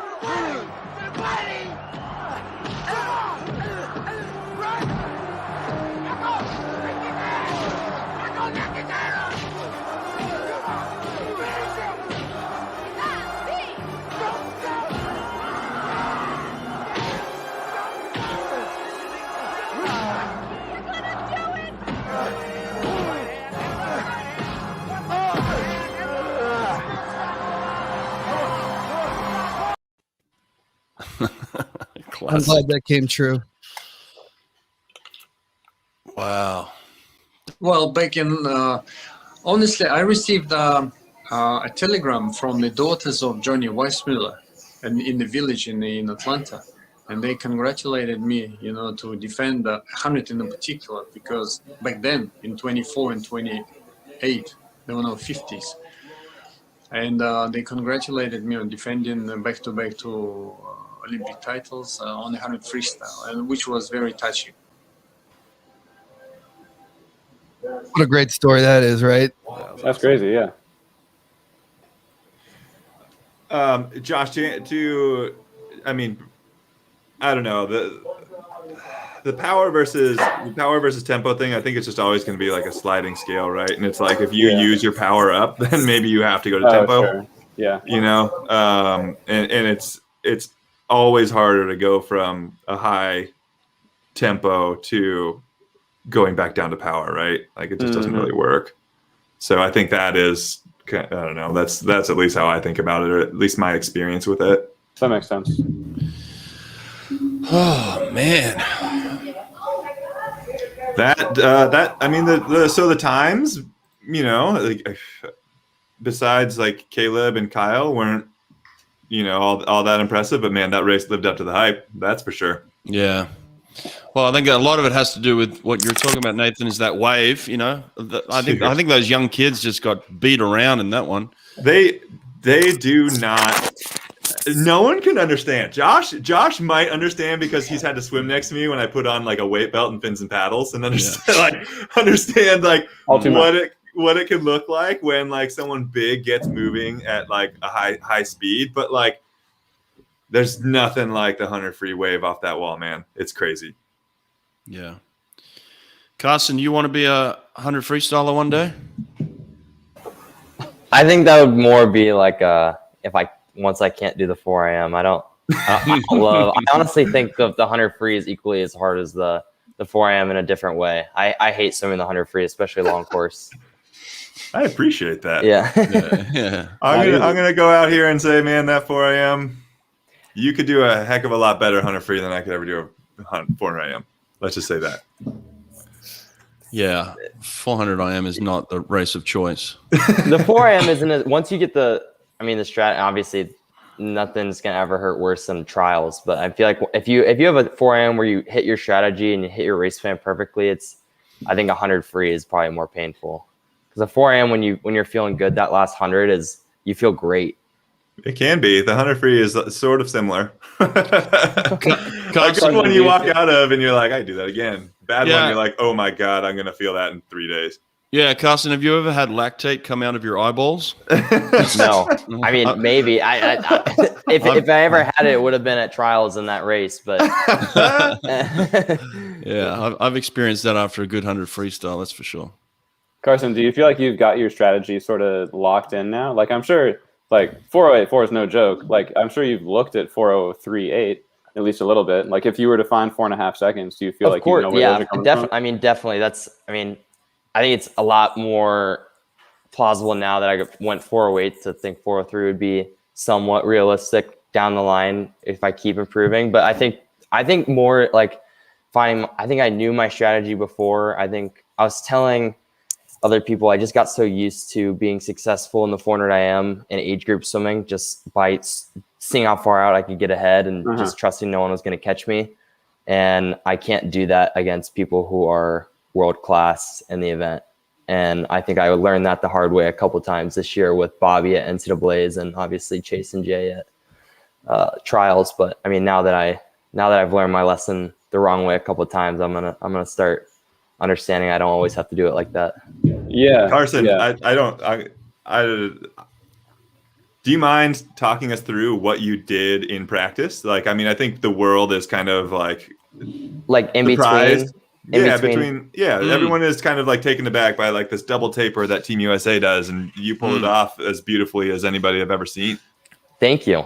I didn't really do much when I came back to Cincinnati for a week and kind of I went to practice, but wasn't doing much, just more took like a whole week of recovery. But then when I got back down to Austin, it was more just like, all right, work on breaststroke. This is the time to work on breaststroke. So, I mean, we tried some new things with breaststroke fins, which I'd never been willing to do because I was scared I was going to hurt my knees. So got these weird breaststroke fins that helped me kind of work on my flexibility a little bit and doing more power stuff with my breaststroke. And that kind of, I mean, I've always been really bad with my breaststroke, my knees being flexible and coming up high, and that helped it. And then honestly, I started training with the distance group a little bit more and doing like hundreds best average. And I mean, I wasn't planning on tapering for sectionals until I decided I wanted to swim the 400 IM. Like, I mean, it was more just, we never went super far back up. It was more just maintaining. So it wasn't really a problem that I wanted to taper. I just had to let them know a week out and started getting easier. But a week out, dude, that's amazing. And we were maintaining. And then once I decided I was going to shave, I really dropped down. Yeah. But I mean, it wasn't anything like ridiculous when we got back. I mean, I was doing probably 4,000 to 5,000 a day, which isn't too much for mid D at Texas. So, it was a good lesson to learn, especially with NCs being in end of March next year. And then world trials are in April. So, I mean, that to me is like a good sign just to know I can do that. But I think were you nervous at all? I mean, obviously you were saying you were working hard and all that good stuff, but was it like, I think a lot of people, especially their first time, qualifying for Team USA, doing the double taper, doing something like a 400 IM, 400 freestyle, whatever, especially the distance events. Like, were you like, oh God, like what's going to happen? Or were you like, man, I got this, I'm going to crush? No, I was saying earlier, I was like, I was nervous just because I didn't want to tell the coaches, like, I want to shave, I want to taper. I think I can go faster. I mean, I knew I could go faster after trials than 410, just the way I trained the whole year. And so like before the meet, I was like, this is either going to be like a 415 or a 408. But I mean, I had a feeling I was going to go faster than I was at trials. But I mean, I was nervous for a different reason. I mean, if I was doing a double taper before the Olympics, I'd be nervous that I wasn't going to go as fast as trials or I'd to big competition. But I mean, I was more nervous just because I didn't want to go a time that I was going to be pissed about. So, I mean, I was more just, I mean, I was more nervous because like I shaved now, I rested again. Like I've told people I'm resting for this. So now I want to go 408 and the giant training block. Cause I haven't taken a break from swimming since we got kicked out of the pool last March. So, the giant year of training on a high note. It's awesome, man. Thank you. Yeah, good stuff. And great little future podcasting there from Nathan Adrian, man. Fantastic job there. Questions coming in. But Josh started it. You guys are good together. You could make a nice little team. I like it. All right, Hawk. Josh, quit your job. We're doing it. I haven't started yet.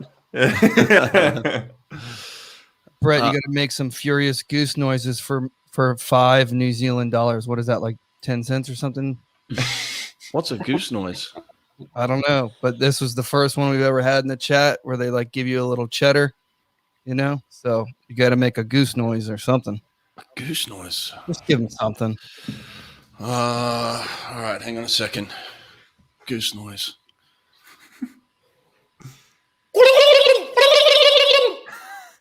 That was a turkey, son. That was a turkey, son. Was it? That was a turkey?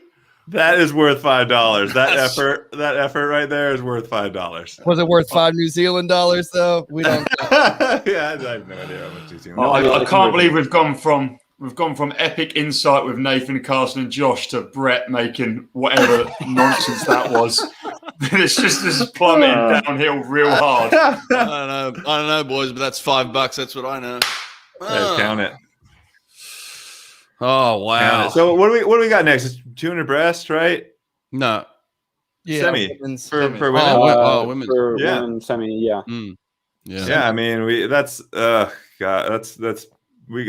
clear favorite now for tomorrow night now, right? For sure. Oh, yeah. I mean, Annie. You can't rule out Annie because she does really incredible things, but the South African is making a run at that world record. She is. She got slower every round in the hundred, sadly though. So I'm glad you bring that up. I'm glad you bring that up because that was the next thing that I was thinking of because her 100 in the morning was really, really good. Yeah. Yeah. Or whatever, our morning. Let's call it what it is. Yeah. You're getting more money. This is the second donation in a minute. Look, another $5, real dollars now. Are we getting real cash now? This is USD, baby. Oh, beautiful. Thanks, guys. I appreciate that. Actually, you know what? While we're here, you three guys, I want to say thank you to the three of you, swimmers, athletes, for doing this. I really appreciate it. It was I kind of took a swing at the fences on this, and I was like, I'll see what happens. And you guys immediately responded with a positive answer and made my day. I've been jumping out of my skin for the past couple of days in anticipation of getting the three of you on, and I'm really thankful that you did it, and I'm thankful you're doing it, and I just wanted you guys to know that I really, really appreciate it. I mean, thanks for having us on, Brett. Like, I feel like you're killing it with these alternative commentary streams. I think people are loving it. Yep. This is fun, man. I wasn't lying when I texted back. I was excited to watch some Olympics with some swim nerds, and I got the ultimate ones here, so we could geek out a little bit. That being said, unfortunately, I have to head out. Every time. Perfect, man. Exactly. I need to give my wife a break, and I don't think we have bathed Parker, and it is already her bedtime. So got some catching up to you. Thank you, everyone, though, for tuning in, and thank you guys for hosting this. This was a lot of fun. Can't wait till next time. Nathan, Adrian, legend. Take it easy, mate. See y'all. Oh, that was brilliant. Brilliant. I'm glad we got him for the 100 too. So good stuff. Great stuff. Great stuff from the Social Kick podcast. Yeah, it was great stuff. Yeah, they're dragging their feet on this. Well, they must be at a medal presentation, are they? Because I got beach volleyball going on. Should we bring Popov back in, see what he thinks about race strategy in the 100 freestyle for a couple minutes, or bring Popov in. All right, this one's a little bit long, guys. We have time. All right. Let us into Popov a little bit. Talk to me about your strategy of how do you swim? How did you swim your 100 freestyle? What was your strategy? What was going on inside Popov's head right before the blocks when you wanted to execute something, or you had trained to execute 100 freestyle? What was the perfect 100 freestyle for you? Okay, the very first words that Gennady told me about 100 freestyle. He said, Alex, a key success to 100 freestyle is second 50 under 25.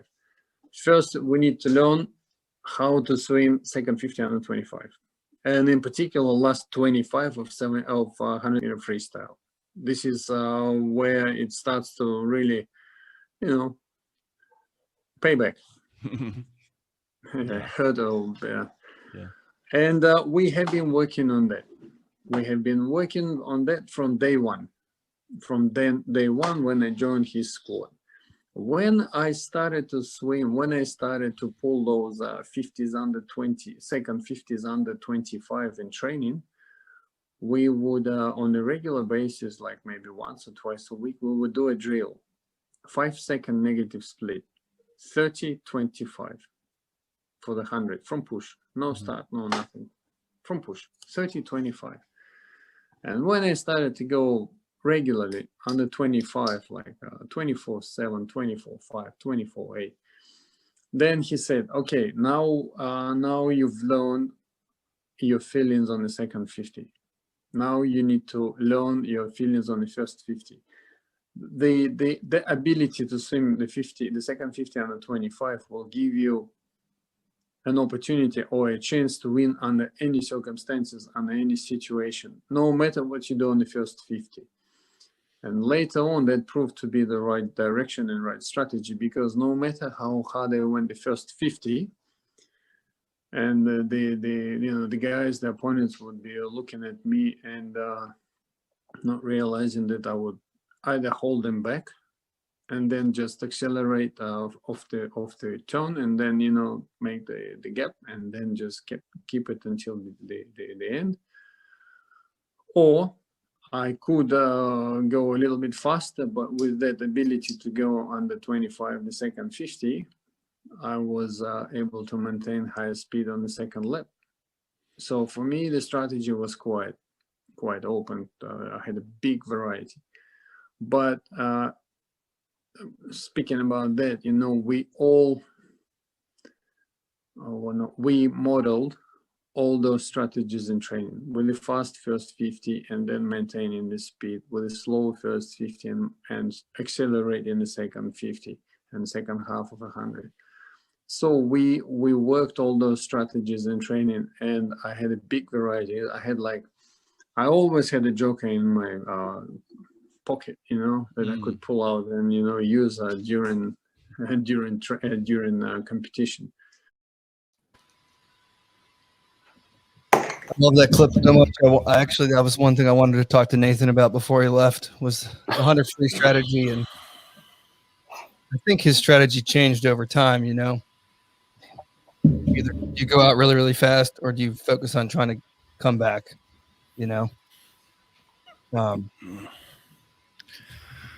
Brett Hawk, more like Brett Flop. What does that mean? I don't know. But I'll drink to it. Thank you for that comment. $20. What do we got $20 for? Whoa. $20 for bringing the boys in. We might have to split that between the crew here, Wow. I think. $5 each, I think. Carson can make money now, right? Hell yeah. I don't know about cash. Totally legal, I think. No, I don't know about cash. I don't think I can take any. What are you guys' thoughts? We seeing a world record tonight in the semi? Sonny, what are you thinking here? I was trying to breast. I think Abby Wood's going to win because she has that extra fly kick, doesn't she? Oh, wow. Wow. You just throw your own girl under the bus? Jeez. It's good though, that little. All right. Well, here we go. I think we've just got our next topic of the night. Me and Josh were talking a little bit about this. We're discussing in some DMs earlier, but if you haven't seen Abby Wood's video, she is clearly doing butterfly kicks at the end of every single cycle. Mel Marshall, Mel Marshall has come out during the ISL and all up in Energy Standard's face, in particular Shimanovic, for what clearly looks like a lot of butterfly kicks, either in the finish, on the turn, in the pullout, or as Josh was saying, now it's literally every stroke cycle. So, Josh, could you talk a little bit about what has happened in breaststroke over the last 5 years with the evolution of the butterfly kick? Yeah, sure. So, like in short course swimming, it's basically like the kicks into the turn and the finish. Those are just de facto legal because they're not getting called. And you can do it like the quote unquote right way, where you just kind of like lunge with your chest. And because of that force, your legs actually stay flat. They don't snap down with the ankles. But just because we don't have video to make calls, we only have video to overturn calls. people are just going to keep pushing the limits, I think. So sneaking more in off the start, and even sneaking them in every stroke cycle. I mean, this is definitely something that we've seen. So it'll be interesting to see, like, if FINA or even ISL is going to use all the underwater cameras that they have to start looking at this stuff. I don't understand. This stuff has existed forever. It's really easy to do. The FINA rules, though, for disqualifications, if they're not called, there's no retrospective anything. So yeah, if they don't call it right on the spot, then it doesn't matter what anyone says. Even if you appeal a disqualification, it can only be overturned if the disqualification sheet or whatever is filled in incorrectly. If they write that something happened, it doesn't matter if it didn't happen. If there's video footage, whatever, as long as they read it, it stands. Yeah. So the position of myself and Andrew Wilson used to be that anytime there's a breaststroke race swam, the officials should immediately DQ all 8 people and then go to the video and see, okay, who didn't cheat. And, hopefully it's like 7 or 8 guys, depending on who's in the race. But yeah, I mean, I don't know. The limits are going to continue to get pushed unless calls start being made, FINA just needs to change their own regulations. Yeah, they do. Just put the underwater film in there. Have one official sitting in front of a television or 2 officials sitting in front of a television and just squash that shit, In terms of Mel Marshall, so Mel Marshall coaches at Loughborough with one of the groups, which has Adam Peaty and Luke Greenbank and a few other guys. Dave Hemmings has the other group, which has Molly Renshaw, who's leading this semi-final right now. Abby Wood, Max Litchfield, Joe Litchfield, and a few others. He's a very technical coach as well. Has some great content on Instagram and Twitter of underwater footage. So I'm not calling him out, but he would probably be aware of this if we've all seen it off this one bit of footage today. But yeah, she's not coached by Mel Marshall, but it is in the same national centre. Well, where are you guys at in the race here, Josh? Coming up on the 175. Okay. Just call us into the finish then. Yeah, Lily's starting to kind of build the tempo into the finish. Renshaw looks good. I really do like her stroke. Renshaw's on her she's left. staying real low tempo. But, yeah, it looks like the South African's going to take the dub. This is the other South African as well, right? Solidly into the final. Yeah. Yeah, it's the other South African. 2 of them. This one keeps her hat on as well, which is a pretty cool idea. I love it. Well, that's semi 1. Carson, what do you got coming up? Well, what's the next few months to look for? What month are we? We're at end of July. End of July. When does school start back? School starts August 20th. I first day of practice officially for Texas is August 25th. And so, okay. I mean, I got a good amount of time. I'm training right now until I'm going on a vacation with my family, but I'm going to train up until I go on vacation and get back in the water after that. So I'll take about a week out of the water, but I don't have anything big until, the college season. I'm hoping to get an invite to Short Course Worlds. I think that'd be pretty cool. Why don't you give a little shout out love to your club team? I know obviously everyone knows that you swam for Texas, but you came from somewhere. So let the audience, if they don't realize, what state you're from, who your coach is, that sort of thing, let them know. Yeah, I think I saw my coach in the comment section earlier tonight too. Oh, really? But yeah, I'm from Cincinnati, Ohio. I've trained with Mason since I was 13.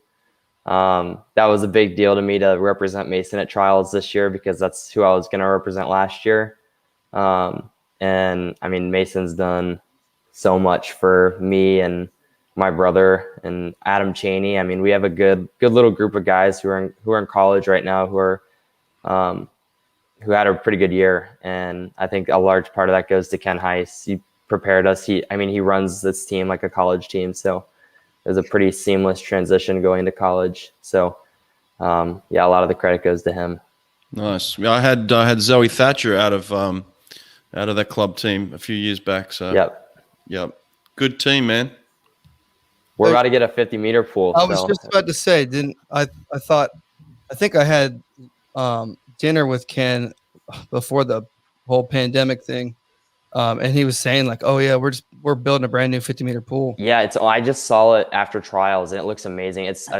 Ken was saying, I think it's going to first open in October. So it's pretty close. But I mean, right now all we have is one 25-yard pool. And then the summer we switch it to meters, but we have to drive like 45 minutes to train long course, or I say we had to when I was in high school, but yeah, it looks awesome. It looks like a pool you could host like a pro series in. So it's pretty exciting. It's always exciting when you get a brand new pool. Yeah. They seem to keep popping them up everywhere. We have a little town just across the water, Hampton, Virginia, and they just approved and broke ground on a $20 million facility. It's pretty cool. Very nice. Coming out of here at the 757. All right, here's one of my girls that I used to coach at Auburn University, Annie Laser, coming up. As I've said a couple of times, she got much faster after she left me, so she's smart move there. She's incredibly good. She's tough, man. I'll tell you what, this girl's a racer, and never count her out of a race, man. If she's behind, she's going to chew you down. She's going to run you down. She's a competitor, so I'm expecting to see some good things here. And me too. Yeah, it's an interesting field. Yeah, Josh, you know it too, right? Yeah, she's great. I mean, stoked to see her come through at trials. I mean, she's had a great journey too. I think she was out of the water for a little bit, and then she came back and like immediately won short course worlds. Like she was just phenomenal after the comeback. Also, I just tabbed over to the comments for a sec, and someone said something like, if Lily King wasn't strong, she wouldn't be that good. Yeah, you're allowed to get strong as an athlete. That's like a thing you can do to get better. And also, what the hell are you talking about, man? Like, have you seen her stroke? She holds on to so much water for so long. You got to get her elbows up. Yeah, Stegen's back from South Africa. He plays wind-up merchant on the comments every night. I wouldn't read too much into it, Josh. Yeah, he likes to throw a little. Sounds like Kelsey Wog from Canada was disqualified in that last heat. She was seated. Oh, she was. She likes a fly kick, doesn't she? She likes a little whoosh, whoosh as well. Well, I think we've established most of them do. I'm staying away from this. Yeah. Don't bring Josh in. But where are you guys at in this race? 50-meter turn right now. Okay, good. Yeah. So something I found out earlier this year is Chikhanova, the Russian here, who's like mad fast on PB. She's coached by the same coach that Victoria Goons was coached by when she went the world junior record of 2:19.4, and Efimova, which is, I'm pretty sure, Arkady Vyarchanin's mum, but I could be wrong. Really? Interesting. Wow. I found that out while I was in Istanbul earlier this year talking to the Fenerbahce coach, and yeah, that's what he told me. That's crazy. Tatiana out in 107.5. Josh, good. what is your opinion on her stroke? Like the first initial catch. She does a really good job. Like it's very similar to Chupkov in like the breath is so late and so quick. Like this is a really good view of it in this underwater shot. I mean, she's basically she's almost just doing a butterfly pull with her whole body just in a streamline. Like she isn't letting her knees get in the way of her pull, right? The two motions are separate. And that's why she's got to kind of arch her head up so high on that breath really quickly just to let those elbows get up to the surface. I think it's a really good stroke. It's super efficient for the 200. Oh, wow. Look at this, hey? Okay. Dang. Are we looking for the world record? Brett knows. Brett knows. We don't know. Oh, okay. Brett's just making noises. We don't know what they're about. I mean, she's on world record line with 10 meters to go here. This is going to be 18 high or 19 low, right? It's very close. Just off again. Woof. That finish was awful, wasn't it? Yeah. It's like Massive she rated favorite up. for the final, though. Yeah. There was a little grimace there. She wanted the WR, didn't she? Yeah. Easier to do it in semis. The finish. I think she should have just stayed a little bit longer. Yeah, Amy Van Dyken's not going to be happy about that finish right there. It's not good. Oh, yeah, God, yuck. Not good. I think she knows it too. Did she go slower? How much slower did she go? 0.2. 0.2, okay. But it seems she's still a country mile ahead of everybody, doesn't it? I think that should be a little less pressure. A little less pressure. I'm not saying no pressure, a little less pressure. Yeah, she would have to do something tragically wrong, I would think, tomorrow to lose that one. I still think Molly Renshaw's got a little to give. Like we said, she held it long in the last 50, but I think she can rate up if she wants to. Yeah, she kept her tempo super low. It looked relaxed. I think she can give a little weird more. Finish. I didn't even notice.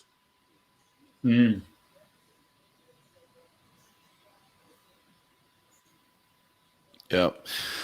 The next event, I kind of forgot this was on the books here, but Carson, talk to me about your thoughts on the way Michael Andrews swims this 2IM. Yes. I mean, it works. Obviously, I mean, it goes 155.2, and thank you. I will say it's very annoying to swim against. Okay, good. There we go. I personally hated swimming next to Michael at trials in the semifinal, just because I felt like, not because like I was behind the whole time. It was like I can deal with being behind. I feel like when I know it's going to happen, and I can just try my best to run him down at the end. But it was more so that like, and granted, I was on the lane line in the race, which I probably shouldn't have done with Michael, but I was just getting the wash from his lane the entire time. And even the breaststroke, because his breaststroke kick is so absurdly wide, and he like just throws water with his feet, that I just felt like I was literally getting like, I felt like he was like just splashing me the entire lap on breaststroke until he got far enough ahead that I like couldn't even feel him anymore. But I mean, it works. I don't think he should change it, especially the way he trains. I don't think he should try and change it. He's not going to ever do a 4IM, so there's no point in trying to fix any strategy. If he's beating people with it, he should keep doing it. Yeah, if the strategy works, why fix it? Yeah.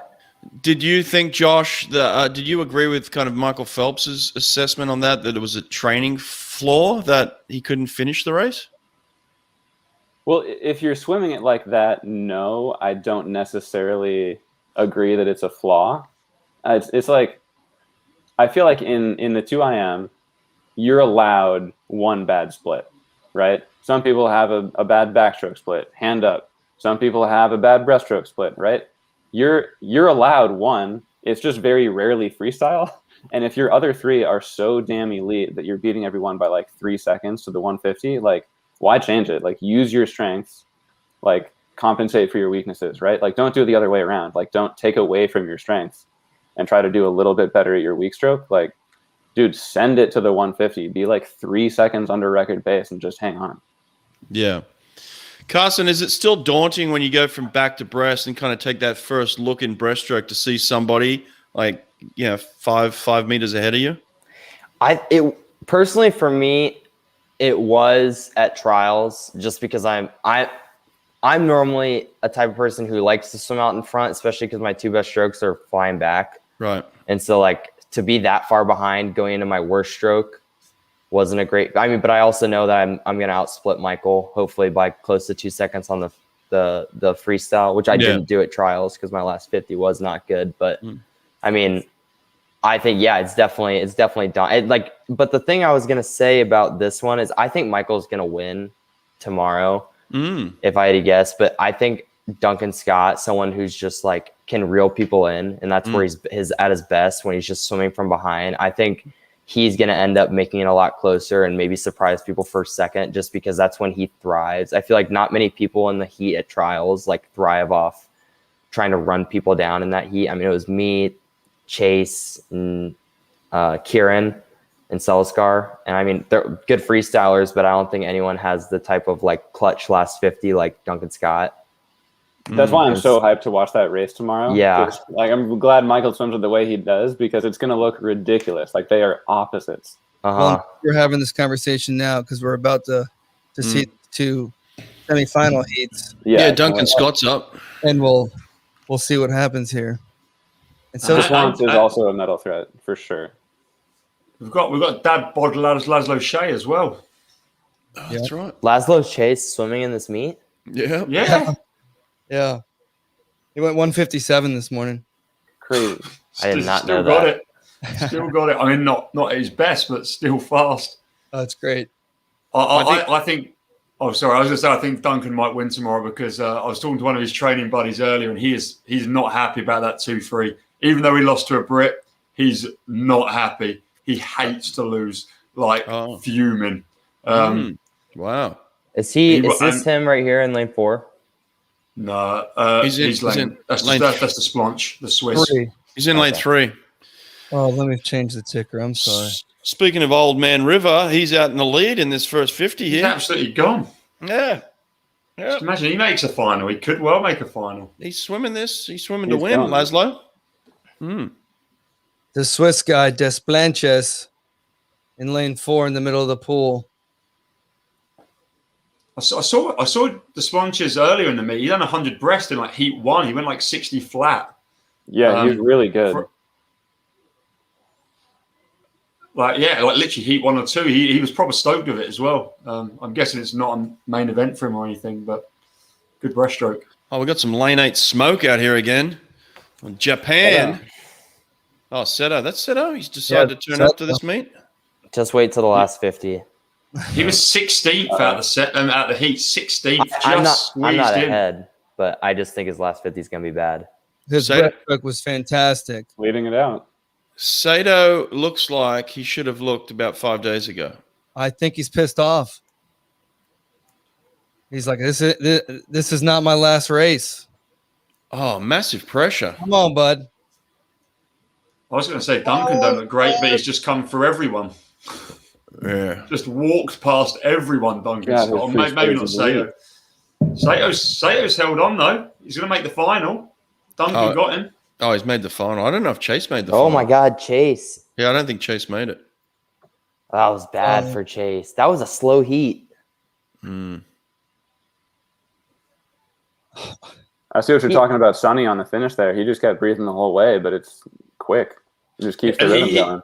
He used to do the big body-driven straight arm, head down last 7 meters. And I don't know, I think he just didn't catch anything. And I mean, it was still effective. He still won medals and stuff doing it, but I like this way more. I think Blake Prenot talked about doing 53s a couple of years ago and said he kept doing the no breath thing and went like 22 mid, and then he just breathed every 2 and went like 22-0. Just because he keeps the connection and keeps the power. Josh, this is random, but what do you think of Chase wearing the white cap at night? Oh, yeah, that was weird for the 4IM. Both guys wore it at night. Well, so I heard from Gunner that something happened with Chase's black cap, and then Jay wanted to match. So that's why Jay was wearing the white one. Oh, interesting. But I don't know why Kalic keeps wearing the white one. Yeah, I don't know. Maybe he just didn't get like the MP ones that were black. I don't know. Not a huge deal. No, it's just interesting. 158.0. Ooh, 8.0. What's your best, Carson? I want my best on Sunday. I want 157.2. Oh, damn. Would have been third in that semi. Yeah. It's so weird. Like some of the times from like the 2004 Olympics would be doing pretty well here. And then some events were just miles ahead. You went 157.2 at sectionals. What got second? Like 205? My brother got second. 159. Oh, okay. Oh, there's Ken. Ken's in the comments. Fellas, can we get some predictions on 2016 gold medalist Kosuke Hagino here? Ooh, Hagino. Yes. Do you, Sonny? What do you think? I saw he looked all right at ISL, if I recall correctly. You can't bet against a previous Olympic champion, can you? I think Hugo Gonzalez is going to look good. He was 155 at Europeans. I know we talked about him earlier. He's just walked out for me. Yeah, he's looking good. He's looking loose, relaxed. Mitch Larkin has a high ceiling on this event as well. He's a 155 PB. There's a lot of 155s. Yeah. Shun Wang in lane 6 is the Olympic bronze medalist from the last Olympics. Mm-hmm. What about that comment right there? Yes. Yeah, baby. Yeah. That is what we were talking about.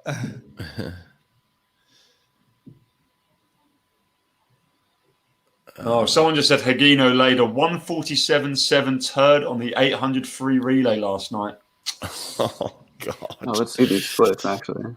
That's rough. That was that. Talking of your podcast, Brett, when you had Jimmy Guy on and he said how Higino come and trained at Millfield years ago. That was the most ridiculous set I've ever heard of. Like, he pushed a 51.1 off 3 100s off a minute long course, and on the third one went 51.1 or something. What the hell? What the hell? Yeah. Yeah. Carson, I think you're right. Duncan Scott might just be able to run Michael Andrew down because he's slowing down so much. He's coming like a freight train. I think if Duncan, wait, are you guys already watching it? No. I'm just looking at. I'm just looking at these splits. If Duncan gets his, I think he needs to be out faster in the fly, and if he gets his breaststroke, if he even dips into the 33s, like 33.9, puts him in a position where he's like 128.5 at the 150, and he splits anything under 28. I think I don't know if Michael's going to go with. I don't think Michael's going to go 20 or 55.2 again, but I don't think he needs to win. I think he just needs to go 55 something mid, 55 mid, and I think that'll win. So as long I think he can add a bit and still win. I just think the 2AM is not that fast this year. I'm really excited for this. I want a 23 out split. Oh yeah, for sure. Which would mean that he'd be a second and a half in front of Dunks at the 200. I mean at the 50. Duncan was 129.1 at 150. How far ahead? 3 seconds? 4 seconds? Who's in lane 8? Who's in 8? Matt Sates from South Africa. That's the young kid. Wait, I think I saw someone in the comments to say something about him. Yep. Yeah, he done a few time trials to qualify from this. I think like he had like 3 or 4 2IMs. Or I think it might have been him, or it might have been another guy, and then he got it on the last attempt or something. The A cut. 24-0 out. You guys get that? Yeah, 24 flat. Yeah. Michael Andrew looks like he's a little low in the water, to be honest. Josh, what do you think of Michael Andrew's breaststroke? Because it's another very unorthodox stroke, isn't it? Dude, the range of motion that he gets on his kick, I think, is unmatched. I mean, the way Carson was talking about how he throws water with his feet. I mean, just look, even the underwater shot of his pull out there, he can get his feet so far forward down the pool. I think Brendan Hansen, used to be the best at that. Michael, in my opinion, has taken that to a new level. His kick is elite. It's crazy. The assistant coach from Arizona State, Herbie, he had a great tweet last week that showed Chupkoff how wide he goes on his pull, how wide Michael Andrew goes on his kick. Yeah. His kick is wild, isn't it? But his knee stays so narrow. I can't do it with my arms, but it's like knees touching. Oh, Michael's not going to go unless he has some in store for those last 50. He's not going that fast. Oh my goodness! China. Yeah, I think he just was chilling those last few strokes. I love big. Yeah. Who was chilling the last few strokes? Michael Andrew. Oh, are you out of he your wasn't mind? chilling. No he wasn't way. chilling. He was. What? He was relaxing, man. It's like one of the lights from the ceiling just unbolted. Came straight down on him. There was one 2AM from him this year where literally his arm went out for the finish, and before he touched the wall, he got another breath in. Like that wasn't what Duncan Scott does. That was like, just one more. Yeah. Yeah, I don't know, Carson. I don't know if he's going to win this thing if he finishes like that. I take that back. I think my money would be on Duncan Scott. I mean, Michael looks gassed. Yeah, he's gassed right there. He was gassed. I already texted Pebbly and said I think Michael Andrew's going to win tomorrow, so I can't go back on that now, even with this new information. Even with this new information. Kalic didn't even make it, right? I don't think so. Laszlo Che made the final. Did he really? Good for Laszlo, dude. That's awesome. That was a slow semi. A lot of 157s. Mitch Larkin, Hugo Gonzalez swam poo. Yeah. Laszlo's in 8th. Hagino made it. Well done, Laszlo. He must be another one who's like made every Olympic final since like 04, right? He must have made it in 04. 30.6. Yeah. Yeah, for sure. Let me check that. Have we got the 800 free or 1500? We got a 1500? No, I don't think so. We don't. What is it? The medal ceremony. Oh, it's a relay. Good. Then we got the 4x2. Okay, sweet. Yeah, these nights they add up after a while. I'm out here on the East Coast. Laszlo Che didn't make the 2016 Olympic final, but made this one. This one had to have been way slower, though. Yeah, it was slower. Yeah. It was 158.8 to make the 2016 final. 158.8. Wow. Sure. Jeez. What was this? What was this one? Do we have it? 57.7. Sheesh. So I guess I was faster. It's over a second faster still. Laszlo was 4th in 04. Who said that? That's crazy. Yeah. That was the mega controversial race as well, wasn't it? Because is that the one with George Bavell? Yeah. Touches before Lochte, allegedly. Yes. Oh, wow. A lot of positive comments from my personal feedback stuff here, guys. Everyone's saying you guys are awesome, so good job. I love to hear that. If you get negative feedback, don't tell us. I haven't. It's usually just me with the negative feedback. Brett sucks. Well, it's just your dad giving you positive criticism. Oh yeah, my dad throws some in every now and then. Hey, mum and dad. They're in lockdown in Sydney, so they're bored as shit. Oh my god. Yeah. They've been in lockdown for like 2 months. I mean, it's horrible. Have you got anything else anyone else could drop in on the podcast here to give us a little pick me up? You got anyone? You got to have someone back there. You got someone tucked away in there. I remember my first time I ever met Laurie. My mum drove me to Chandler, and we walked into the pool there, and there's Laurie walking up and down the pool, barking a few orders, and I walked up to him, and my mum introduced me to Mr. Lawrence. Says, my son Johnny wants to come and swim with you. And his first words to me said, "Son, are you hungry?" And I said, "Oh no, I've had some lunch not so long ago. I'm okay." And he said, "Not hungry for food, you idiot. Are you hungry to win?" And I thought, oh, well, I'm stepping into a different world here. And it went from there. And I knew then that Laurie was going to be, a really good coach for me and send me on to a path of excellence that I was hoping for. Carson, if you haven't seen that race, mate, one of the greatest in history, 84 200 butterfly, John Sieben. Incredible race. Yeah, I've never seen that. Not hungry for food, you idiot. Such a great Aussie accent too, doesn't he? Not hungry for food, you idiot. Classic. Josh, it seems like you're getting darker and darker. What happened back there? Yeah, I know. The lights are not bright enough, and my laptop camera is also really bad. My laptop is from like 2011. It's it's on its last legs. I'm sorry, guys. That's all right. It just looked like you're fading into darkness. Yeah. That's all good. Normally on Zoom, I can say like adjust to low light, but I don't think I can do that here. Question for Carson here. What's this one? Let's have a look. Let's give him this question. There we go. I mean, I just put that in the comments like 5 times. Yeah, I know. He won't stop. He will not stop. But I mean, I gotta go 406, 405. I mean, even 407 before I go 403. Likewise with the 2IM. I mean, I haven't been 156 yet. So, I mean, obviously those are, going to be like career goals to eventually get to that point. But I still got a lot of work to do before I even get into that realm. So, I mean, that's obviously a long-term goal, but got a lot of work to do before that.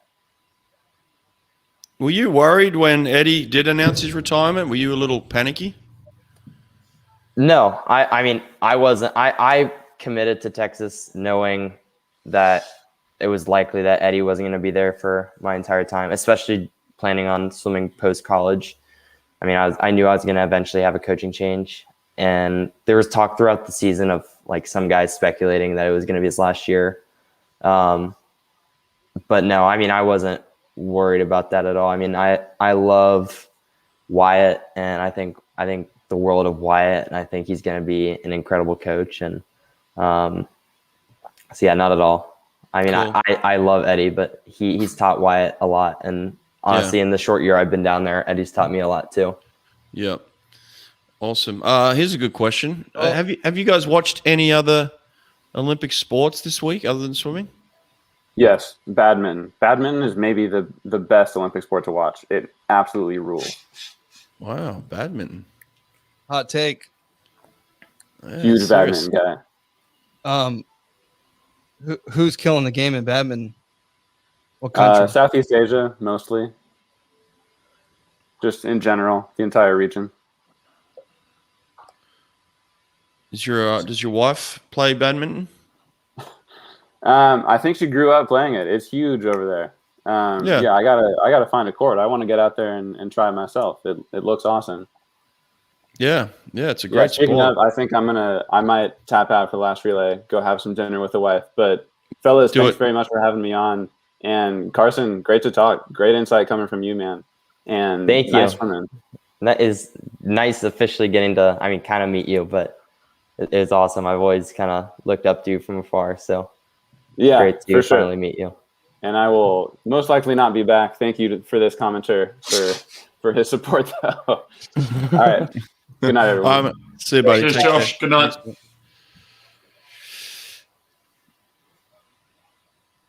All right. Fair enough.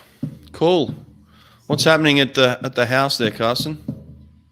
It's 11:30 here, so I think Jake's chilling on the couch right in front of me, and everyone else is getting ready for bed or already in bed. So I'm just watching in the kitchen. Jake, come hang out.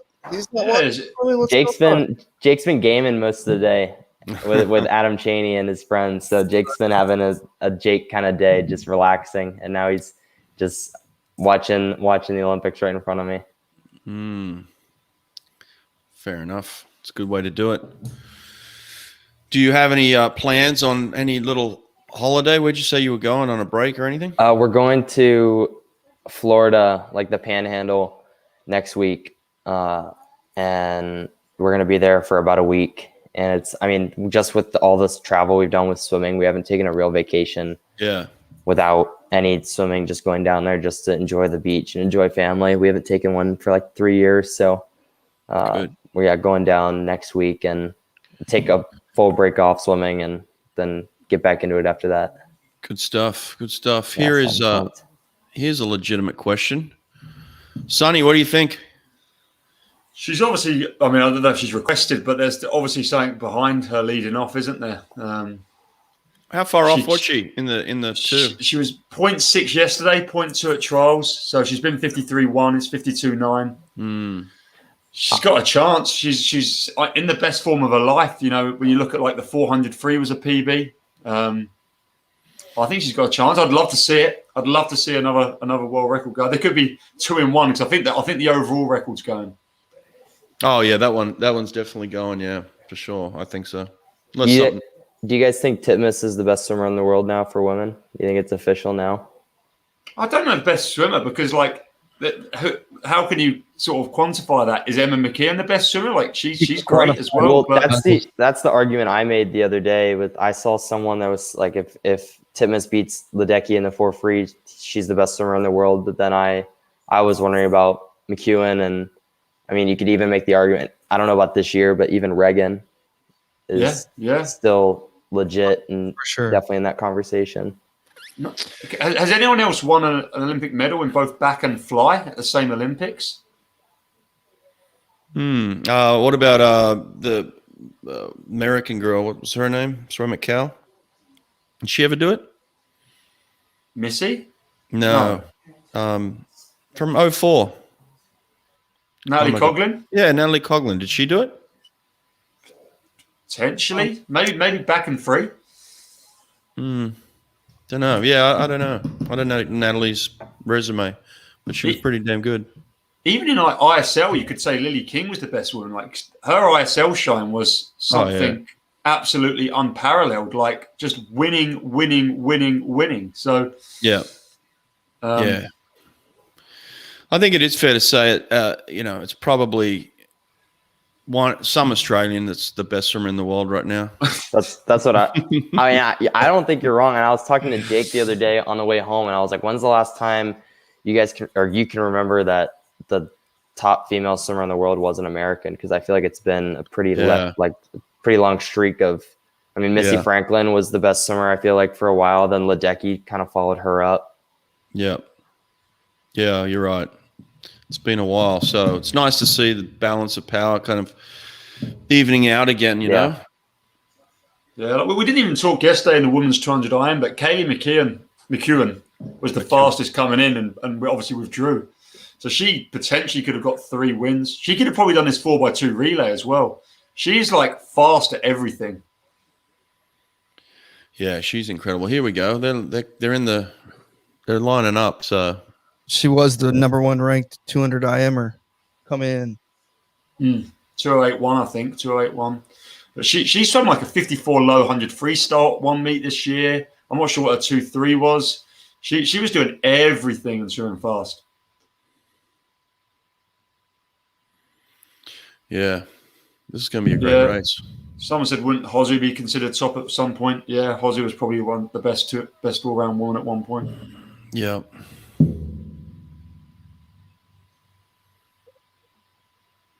I don't know if it'll be a great race. It'll be a domination by your folk, Brett. Listen, I think the US have subbed out pretty well here. They're gonna be decent, you know. Who have the US got? I don't know. I just know there's some people They've got Alison Schmidt, they've got Paige Madden, Katie McLaughlin, and Katie Ledecky on the anchor. Yeah. I still can't believe this 14-year-old. It's madness. 14 swimming the lead off of the Canadians. Yeah, she's leading off. Wow, 14. Yeah, China have Zhang Yifei back from her 2 fly win. She's on the 3rd leg for China. I want one of those little boxes they put the gear in. Those things look awesome. Someone's got to take one of those home. There's the Aussies looking unbeatable. Hey, I must say they've done well with their uniforms. I like them this time around. What is that, Asics? Yeah, Asics. Yeah, look good. Remember South Africa's a couple years, I guess the last time when they looked like Ninja Turtles?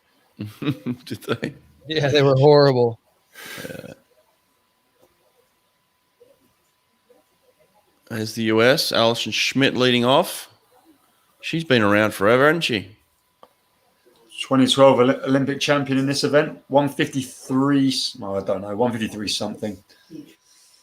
Look at Penny just sitting there, just like nodding her head. She's a confident girl. I like that. I was going to say Penny could be an upset in 100. I say an upset. She's defending champ, but she could put something out in that 100 free tomorrow. She's got that potential, doesn't she? You just never know what she could drop. I'm surprised McKeon didn't lead off this relay, considering she didn't swim the individual. But obviously, It must be this then. It must be she's shooting for the world record. Yeah. I'm calling 52.9. I think she will have to go out a little faster. She'll have to go out a little faster than she did in the individual. Yeah. Where are you guys at? Carson, where are you at? Splash. They're on the block. They are taking their mark right now. What's the world record? Like the for the first leg? 152.98. 52.98. I'm pretty sure it's 98. That was 09, Federica Pellegrini. What does Titmus have to flip in at the 100? Pellegrini come back real quick, so I don't know. She should be like 56 flat. Okay. I don't know if she's going out that quick right now. No slower than 56 flat. I think she comes back well, doesn't she? Yeah. That's an understatement. Well, there we go. 56.1. She flipped in. So that's what 56.8 come back in. It's a big ask. It's a real big ask. Yeah, that's quick, isn't it? It doesn't look like she's in that sort of form right now. She's not even winning the race. Oh, that's what happened with Tom Dean yesterday. Oh God. Yeah, it's an emotional thing too. You know, like you win and you got to go through all the drug tests, and you go through all the media, and then the emotional letdown. I mean, it's exhausting. That's why I'm so much with Carson on the Duncan Scott to win the 200 IM, because he had the same thing after. Well, he didn't win; he comes second, but he come back and then split 143.4. He's not slowing up at all. He's there. He's there to win this. I think. She's not even winning this race. She's losing this race. Who's this? China. Yeah. So Bobby Guntora is texting me right now. I don't know. He's just not in the chat like a normal person. He was earlier. I saw him pop up earlier. Okay, good. He said, "Watch out! The Chinese girls will be dangerous in this relay. They'll contend for the medal." They touch first. She weren't going for the world record. That's for sure. No. But Dean Boxall's other girl, 155.1 lead off earlier. Bobby. And she weren't even on this relay. And then got canned. Yeah, for Leah Neal. Yeah, that's a little controversial, that one. Yeah, but oh well. Yeah, especially if the Chinese do win. Even more controversial. Oh, the Chinese aren't going to win this. Who's this, McKeon? No, this is not McKeon, is it? Yeah, McKeon. That is? Come on, recognise your swimmer's strokes, Brett. Wow. She's dropping that right arm a little bit. Go over and coach her. Go over and coach her. No, I don't think Bowley would appreciate that. She's just moved ahead of world record pace, so maybe you've got to drop the right arm. Yeah. I don't know if I like where the Americans are at right now. In third? Oh, I'm behind you guys, I guess, then. The Canadian team's massively stacked as well, and I reckon that Chinese fly is going to be fast on the third leg. I mean, 2:03 for fly is pretty damn rapid on its own right. Who's swimming this leg for the US, this second leg?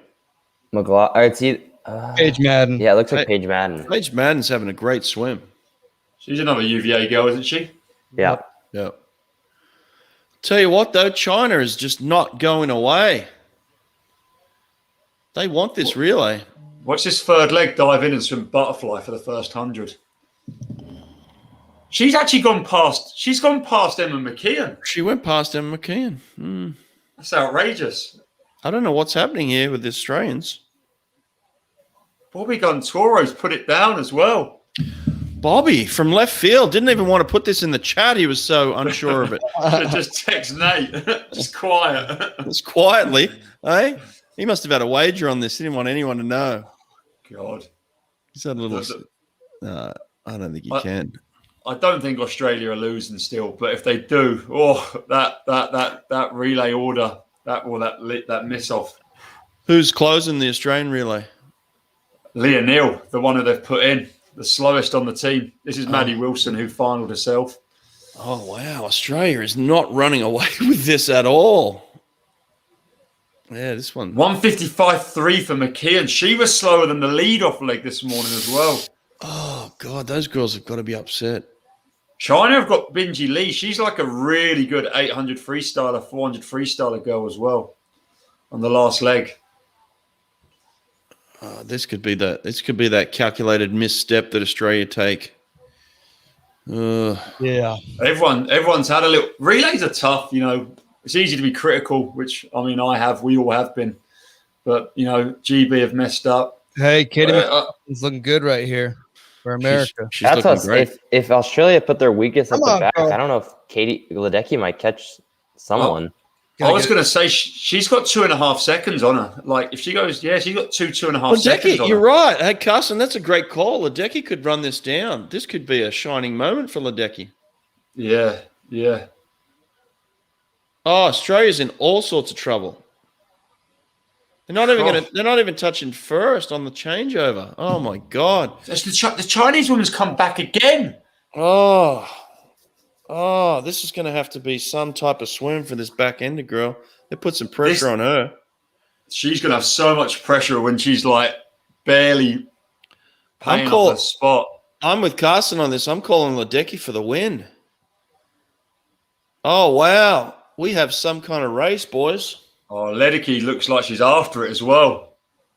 She looks better than she did in the individual.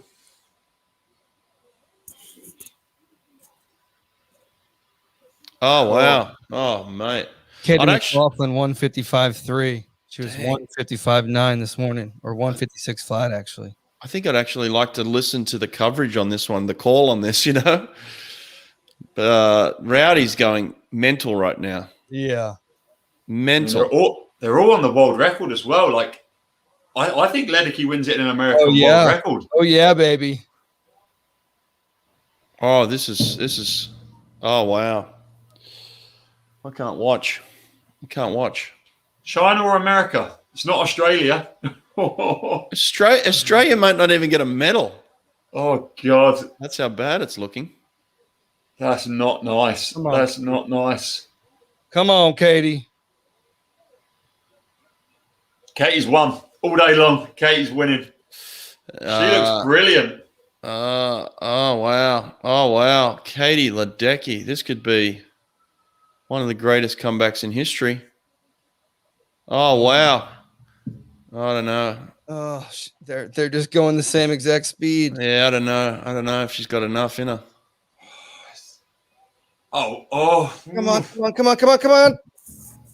Oh, dear God. How do you play the Chinese national anthem? That's their second gold of the night. That Zhang Yifei's won 2 golds. And that's a world record. Oh, and a world record. And they swam straight past Australia. Tragic. Bobby Gontora has just won a lot of money. He put a big bet in, I heard. Bobby. Hey? Chinese 154.3, 155 flat, 155.6, 155.3. Jesus. The Americans, Schmitty 156.3, Paige Madden 155.2, McLaughlin, huge third leg 155.3, Katie Ledecky 153.7. Woo. She still got it. Ledecky came to play. The Australians, Titmus 154.5, McKeon 155.3, Maddie Wilson 155.6, and Leah Neal 155.8. Oh God, the poor Australian girl, she's breaking down. Is she? That's horrible. That's horrible to see. Yeah, they didn't really put her in the best position, did they? Oh, she looks devastated.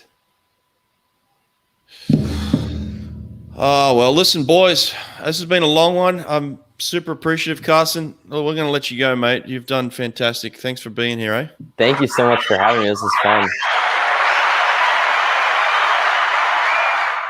What was that? That was the applause. Oh, you applauded him out? Yeah. Yeah, mate. Legend. Thanks. Nice to meet you. Thanks for doing this. Spoke really well. Got a lot of positive comments about you, mate. So thank you. I appreciate it. Hopefully I'll be back on one of the podcasts. Yep. Mate, I'd love to have you full podcast. Let's do it. But listen, you got 3 years. You're going to be back here. I'm going to be talking about you in 3 years, just like this, mate. All right. Thank you. Yep. All right. Take care. All the best, Carson. Thank you. Thank you, guys. Cheers, boys. Yep. Yeah.